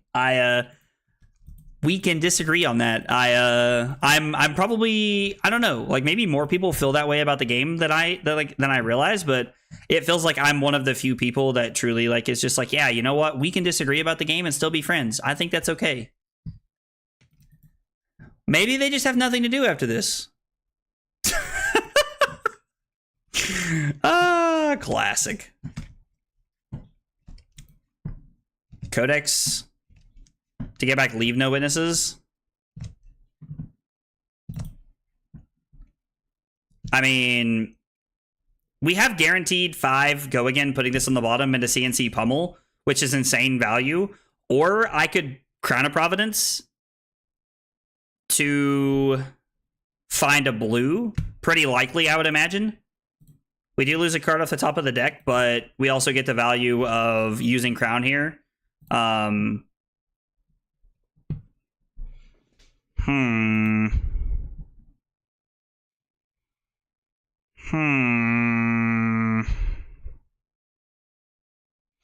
I want to sink this? Sink, put this on the bottom? I mean, no, we'll just take 2 and lose a card, I think.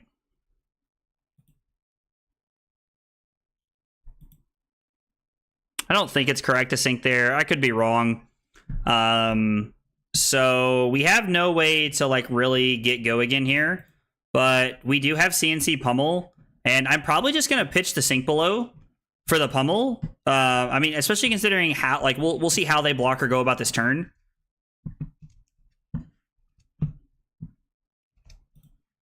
With this in mind, I'm just going to Arsenal the Zealous Belting here. We're just going to Arsenal the Zealous Belting and set up. So we're playing like 63 cards in a 32 blue deck, and we've seen multiple hands like this to this point. I'm not really sure what to do. This is like the second all red hand we've drawn this game. These are the games that make new feel impossible, but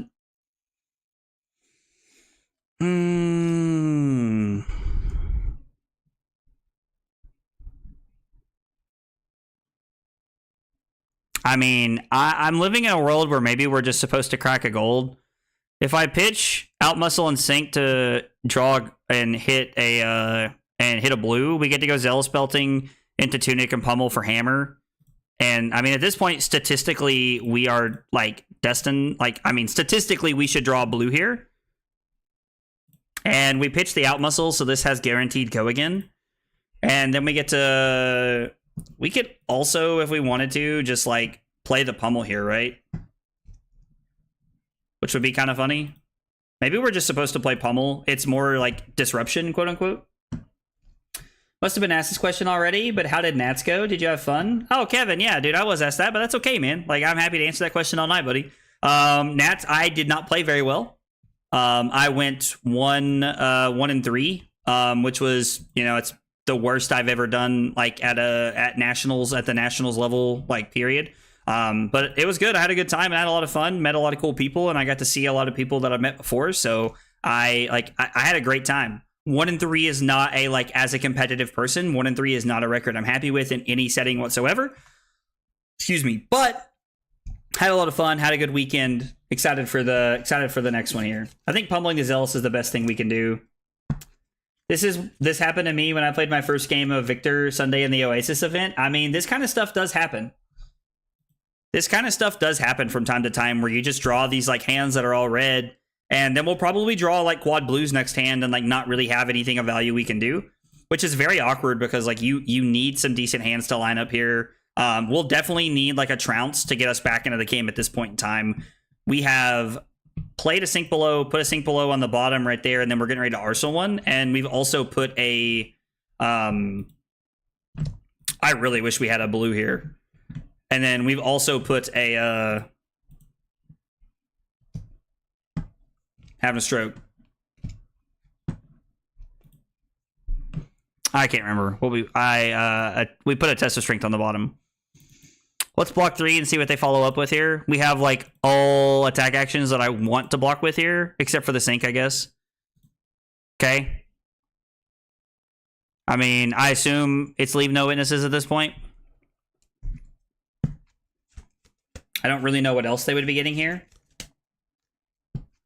Should have played Victor. I don't think I should have played Victor, honestly. I don't think it was the correct response to... I don't think it was the correct thing to play. You cut blues in the new? No, I only have 32 in my list. I don't think I can afford to cut blues. If I was on, like, you know, like 40, then yeah, probably would cut some. But with 32, I don't think I can afford to. I'm already playing a pretty greedy Guardian deck list as it is anyway. So I don't really think I can afford to do that.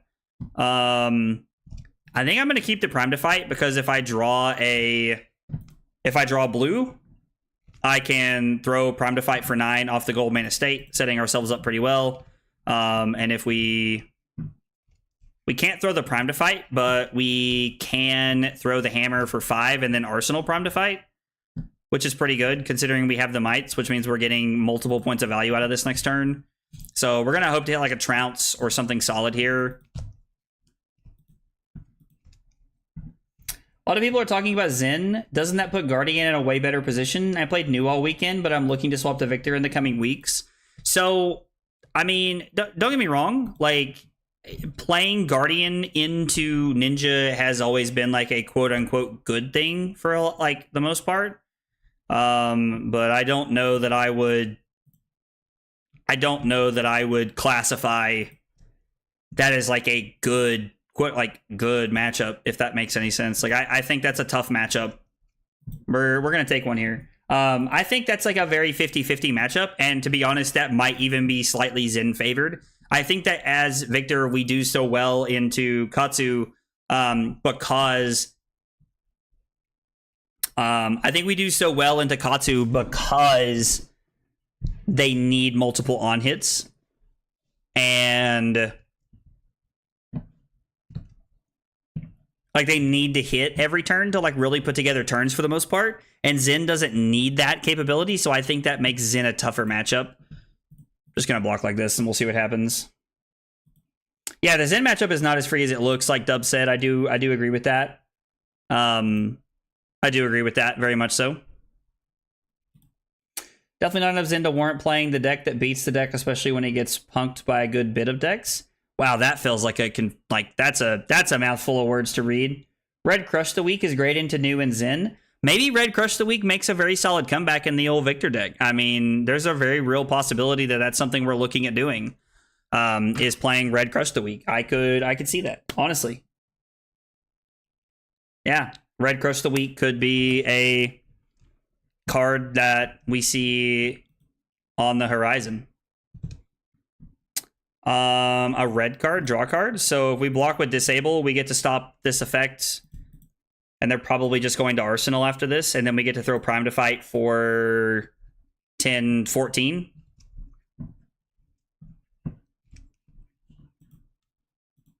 Cast Homes #1, looking very good. There's a Cast Homes in our Banish, which means there's only one more left in our deck. So we're going to try to use this to put us on the front foot. I'll send you my list off stream. I know you haven't asked for it. And that you don't want it, but I'll send it anyway. I mean, Dub, like, I don't know. Like, you say that, like, it, like, I'm not opposed to, like, you know, seeing your list or talking about, like, a different list, you know? Like, just because, you know, and I say this a lot, but, you know, just because somebody that's a good player, like, you know, like in a good class is playing certain cards doesn't mean it's the best thing you can be doing. There might be better cards or better things that someone hasn't thought of. Like, I am no exception to that rule. I don't think anybody is. So, like, if you have an idea or something that's working, you know, I'd be more than happy to hear ideas or talk about it. Also, I haven't really, like, been busting my butt to work on the Victor deck. I've been focusing on KO for Nationals, and I was waffling a lot over the last 3 weeks. So, you know, like, there's a... my opponent said they're thinking. So, like, yeah, there's a very real world where, like, somebody has, like, some serious tech that I have not seen or figured out. And I'm very happy to, you know, hear or talk about that. Unless you're just like, you know, like telling me I should play Razor Reflex in my Victor deck, I'm probably not just going to tell you you're wrong, because I don't think things really work that way, and I also don't think that's a very positive way to have a conversation for the most part. Now, sometimes people say things and I'm like, yeah, that's dumb. You should not be doing that. Like, don't do that. Like, as your friend, don't do that. But most of the time, if people are testing something and they're having success, there's a reason for it. So I'm always open to other thoughts and ideas. My opponent's trying to decide how they want to block. So we know they have a Hiss in their hand. Nah, they just decided to block it all. Respect, honestly. Takes a lot of patience to do that. My list is like a religion. I like to force it on people. I mean, brother, I just... Those are words you're allowed to say, fam. So drawing a Trounce on a hand where we've taken tempo is like pretty tough, little awkward. I guess we're just going to throw 10 overpower and just keep the Trounce in our hand. I also know that's a little awkward, but I think I'm okay with it. We could keep the Rouse in our hand and Arsenal it. If we wanted to like use Tunic, we could pitch Buckling Blow and Tunic to throw 10, Arsenal the Rouse, and try to get a little greedy here and try to keep a hand that maybe plays into trying to play Rouse from our Arsenal, but the odds of them not having enough disruption pieces to put us in a place where we want to keep our hand is like where we are able to keep our entire hand for the most part after blocking with a Trounce and maybe one other card, very slim. So I think that's a very greedy line and potentially sets us up for a worse long game potential play here. This is a card we want to draw. Rising Sun, Setting Moon. Activate new. Hey, you gotta activate new, brother.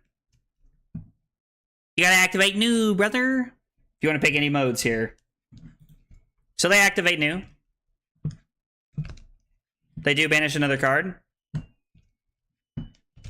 Ooh, my clothes are done in the washer or in the dryer. Sorry, I'm doing laundry right now. Like, there's laundry going on in the other room. Been gone all weekend, and I like to do laundry on Sunday. That's like kind of like my thing.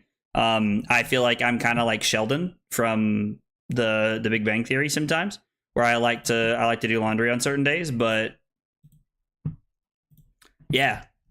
Anyway, you guys have some insight into my life now. Winning the Command and Conquer is kind of cool. If we had like a Quicken token, ooh, I'm sorry. Did we win? Was one of those a thunk? Or I'm sorry, a wallop? God, that's so bad for us.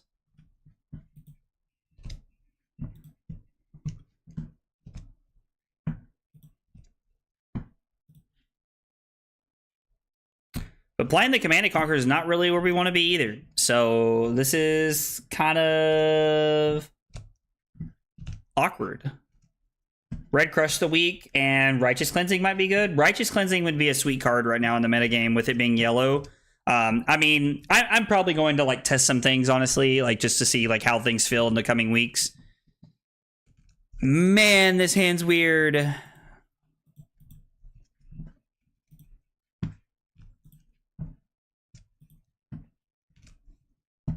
Play Cast Homes. Like, you might as well.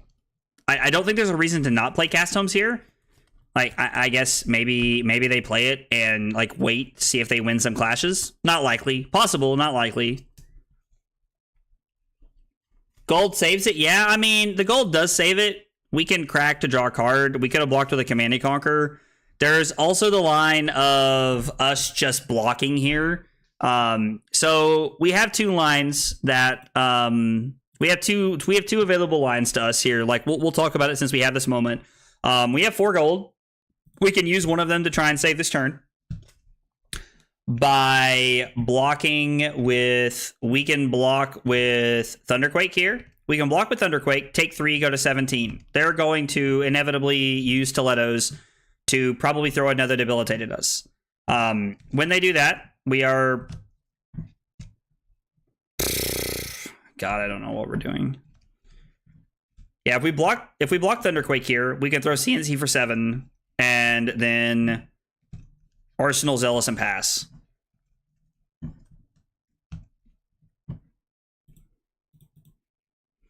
I don't know. We'll take 3 and see what happens. Both Red Crush the Weak and Righteous are in my gospel. I mean, list in my gospel. Oh my gosh, that's oh, that's absurd. I love it.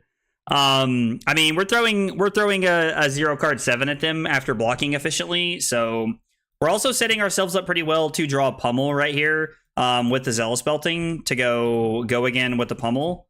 The fact that they just said no blocks is terrifying. Means they did not draw the classic Runeblade hand. It's got to be Bonds of Agony, I think. If I had to guess. I mean, the problem is if they just throw Bonds at us and they don't do anything else.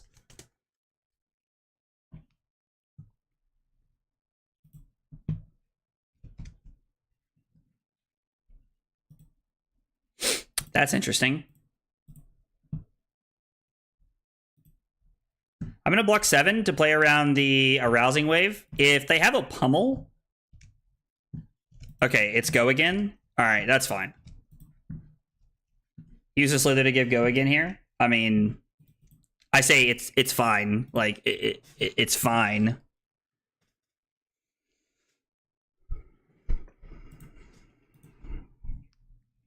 So this is just a Nick into a Rousing Wave.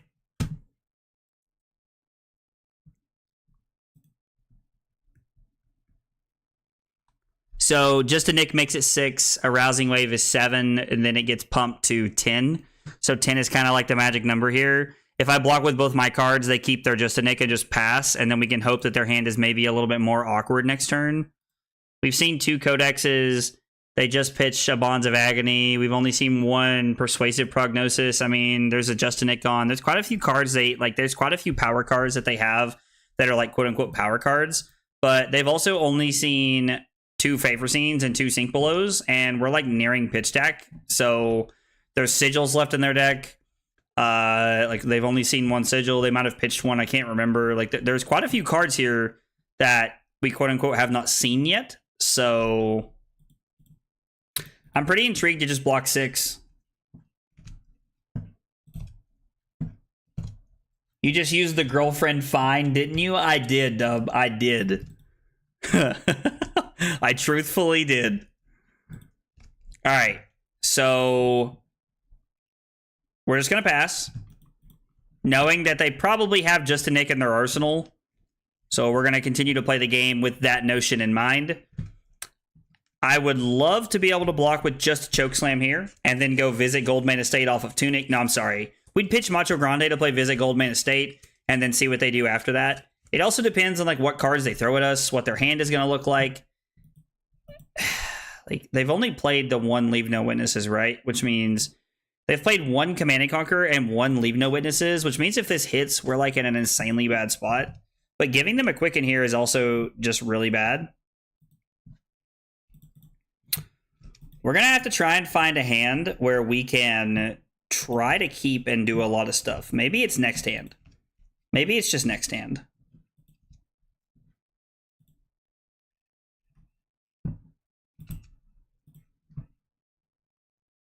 No, this is fine, right? We can just take 6 here. Like, I don't really care about this. This is just whatever, right? I just had a moment where, like, for a moment, like, I just, my entire brain, like, spaced out. I forgot where I was sitting, what I was doing. Like, shoo. That ever happened to you guys? Does that ever, like, randomly happen? I just, like, forgot where I was for a moment. Oh, classic. Assassins are fake, and their damage can't actually hurt you. False. I've died many times to assassins. But I like that mentality. I'm here for that kind of mindset, to be honest. Like, I'll be real with you guys. I'm here for that. I'm here for that mentality. That would be cool if that was true.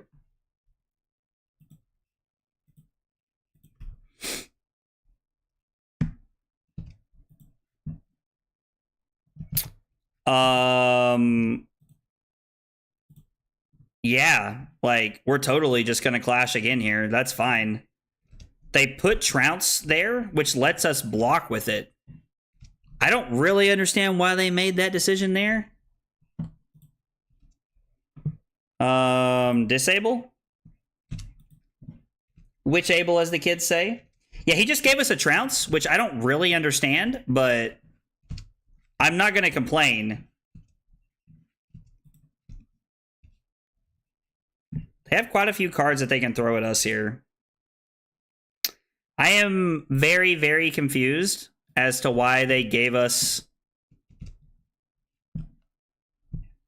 that Trounce. Okay, this is 6 go again into the Golden Sun, which is a pretty good hand to try and take tempo from our opponent. Not great, but a pretty decent one here. And this forces damage, and we have 5 mites next turn, which means if we're able to just keep 1 card, we can throw Hammer for 9, which is really good. That Trounce set us up in a very positive way, because we would have just drawn, I don't even know what we would have drawn into. I guess he like rearranged the cards there. All right, so our opponent's at 2. They did keep 3 cards. I mean, Spinal Crush for 14, pretty good. Spinal Crush for 14 is pretty good. They don't have Tunic. We're at 13. Bonds of Agony is the worst card that could happen for us here. Like, bar none, Bonds of Agony, worst thing that could happen. This is interesting because blocking... Okay, I am going to block this, I think, with the Civic Steps. I know there's a lot of things that can go wrong here by us blocking with the Civic Steps, but I am interested in blocking. Stopping the Spider's Bite, because if we, like, we can block Test of Strength and Wallop here if we want, and then as long as we win the Clash, we're okay.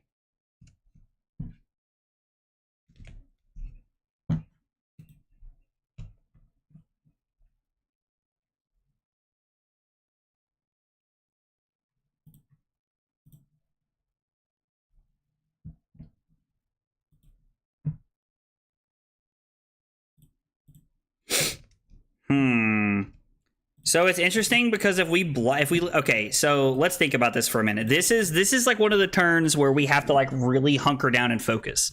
So if I block with Test of Strength, he's gonna get something out of our hand. But that's okay, right? Because we can make stuff happen. I think this is okay.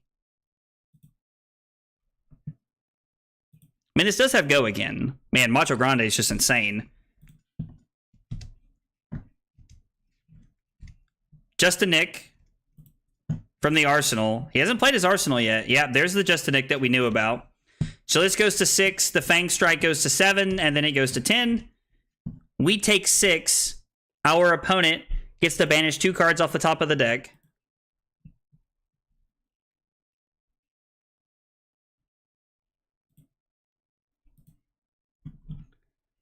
This has been a really good game. This has been a very good game. Our opponent's made a couple of pretty blaring mistakes, in my opinion, but it's been a good game. Took the Macho Grande as I think they should have. Okay, if I crack a gold here, I'll have 1 floating and a card in hand. I think we're cracking to try and find some like a good thing to do here.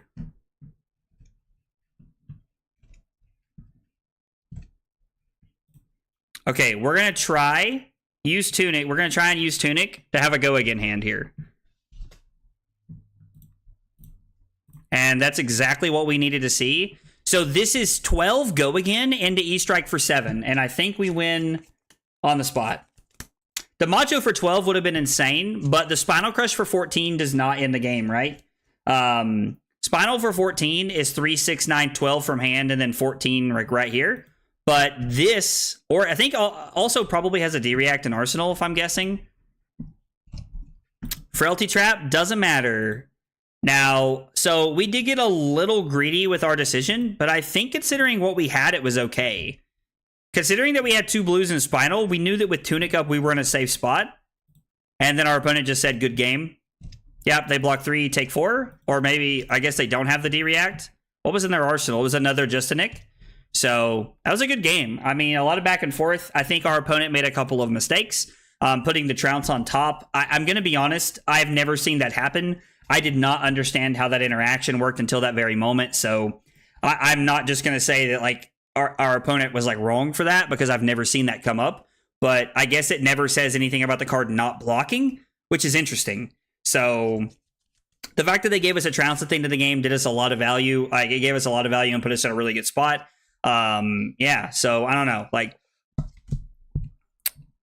that was that was a good game. I mean, what do we go? What was the record tonight? So I'm gonna flip back over here. 5-1. I mean, we went 5-1 like tonight playing Victor. I know we didn't play Enigma, like we didn't really like play any of like the, you know, 0 like rough matchups. I mean, new was a rough matchup, but it felt like our opponent was probably a little new to the deck.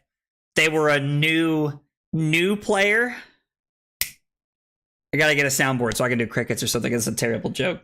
Has there been a general boost in player base the last few months? Nats was getting 3K views by the end, and even if it was 1K Euro players, that feels like a significant bump. Oh, yeah. So, Nathaniel, there's been a ton of viewership like increase. The player base is growing. Like every event I go to, I'm hearing people saying like, "Oh yeah, I recently got into the game. Like, and I, you know, like, and you know, as well as you know, man, that's awesome. Like, that's amazing. But the viewership has been insane. I think a big part of that is the fact that like Ethan puts on such good content through, you know, like the Savage Feats, I think is what it's called. But you know, they do, him and Kyle, I think's his name. They do such good content. Like it's so easy for people to watch and enjoy and have a good time. Like the Fab competitive like content that you're able to watch from like, you know, the event standpoint is just so amazing that it's easy to really enjoy. Finally started my own channel after being inspired by your consistency. Hope I can be at least half as good as you are at the content creation thing. Dude, Moss, I really appreciate that, man. That really means a lot. Like those kind words, like that's, you know, that's the kind of stuff that like makes my day better when you guys say stuff like that. So brother, I really appreciate that, man. You know, message me your channel name on Discord, and like I'm happy to subscribe, man. I'm always looking for new content to ingest and different ideas and different things. So please like shoot me a message on Discord or Twitter or somewhere and let me know your channel name, and I'd be happy to I'd be more than happy to drop you a subscriber, man. Absolutely. But I really appreciate that. Are we going to see IO on stream? I would actually love to stream Dashio. I thought about sending Mara a message and seeing what her list was, and then trying to play Dashio one night. I want to play Zen. I want to play Dashio. I want to play Leviah. I want to play Kano. There's a lot of decks that I want to play. I come back from Nats and I feel very invigorated to play a lot of decks and like learn about the game and like really dive back into the game at like a fundamental level and try to like become a better player. So we're going to see a lot of that in the coming weeks. Those decks that I want to play are probably what people that are subscribers on Twitch and members on YouTube are going to get to vote on. By the way, guys, if you're new to the channel or if you're new, or if you're not, and if you're not new and you're a subscriber on Twitch or a member on YouTube and you're in the Discord, you can link those roles to the Discord and it opens you up to a new section and you get to vote on what I play on a week-to-week basis. Now, to everybody who has been, faithfully supporting me to this point, I apologize for the lack of that recently. With Nats testing, there hasn't been a lot of that, but that's going to start back up and we're going to start having so you guys can vote on what I play. That's every Thursday. Put up a poll so you guys can vote on what I play that night. So it's a lot of fun and interesting.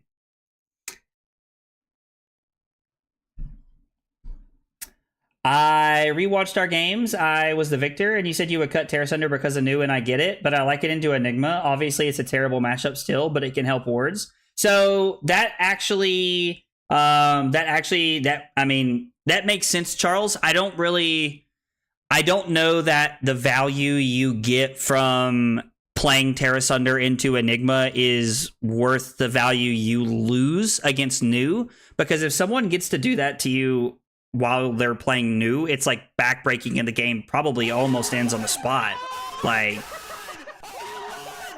yo, Devastator, dude, let's go. Thank you for the follow and for the Prime sub, dude. Thank you so much, man. I really appreciate that, brother. It means a whole lot. A lot of great creators you could share that with every month, and I really appreciate you throwing that my way, man. It means a whole bunch.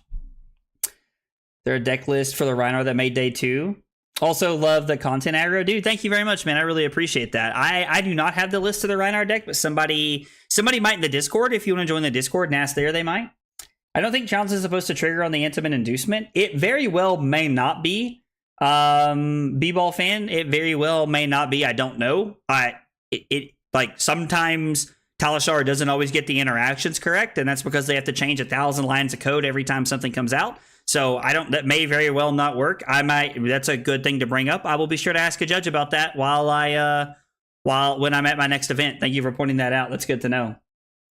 You sideboard it? Okay, so you specifically like it for the Enigma matchup?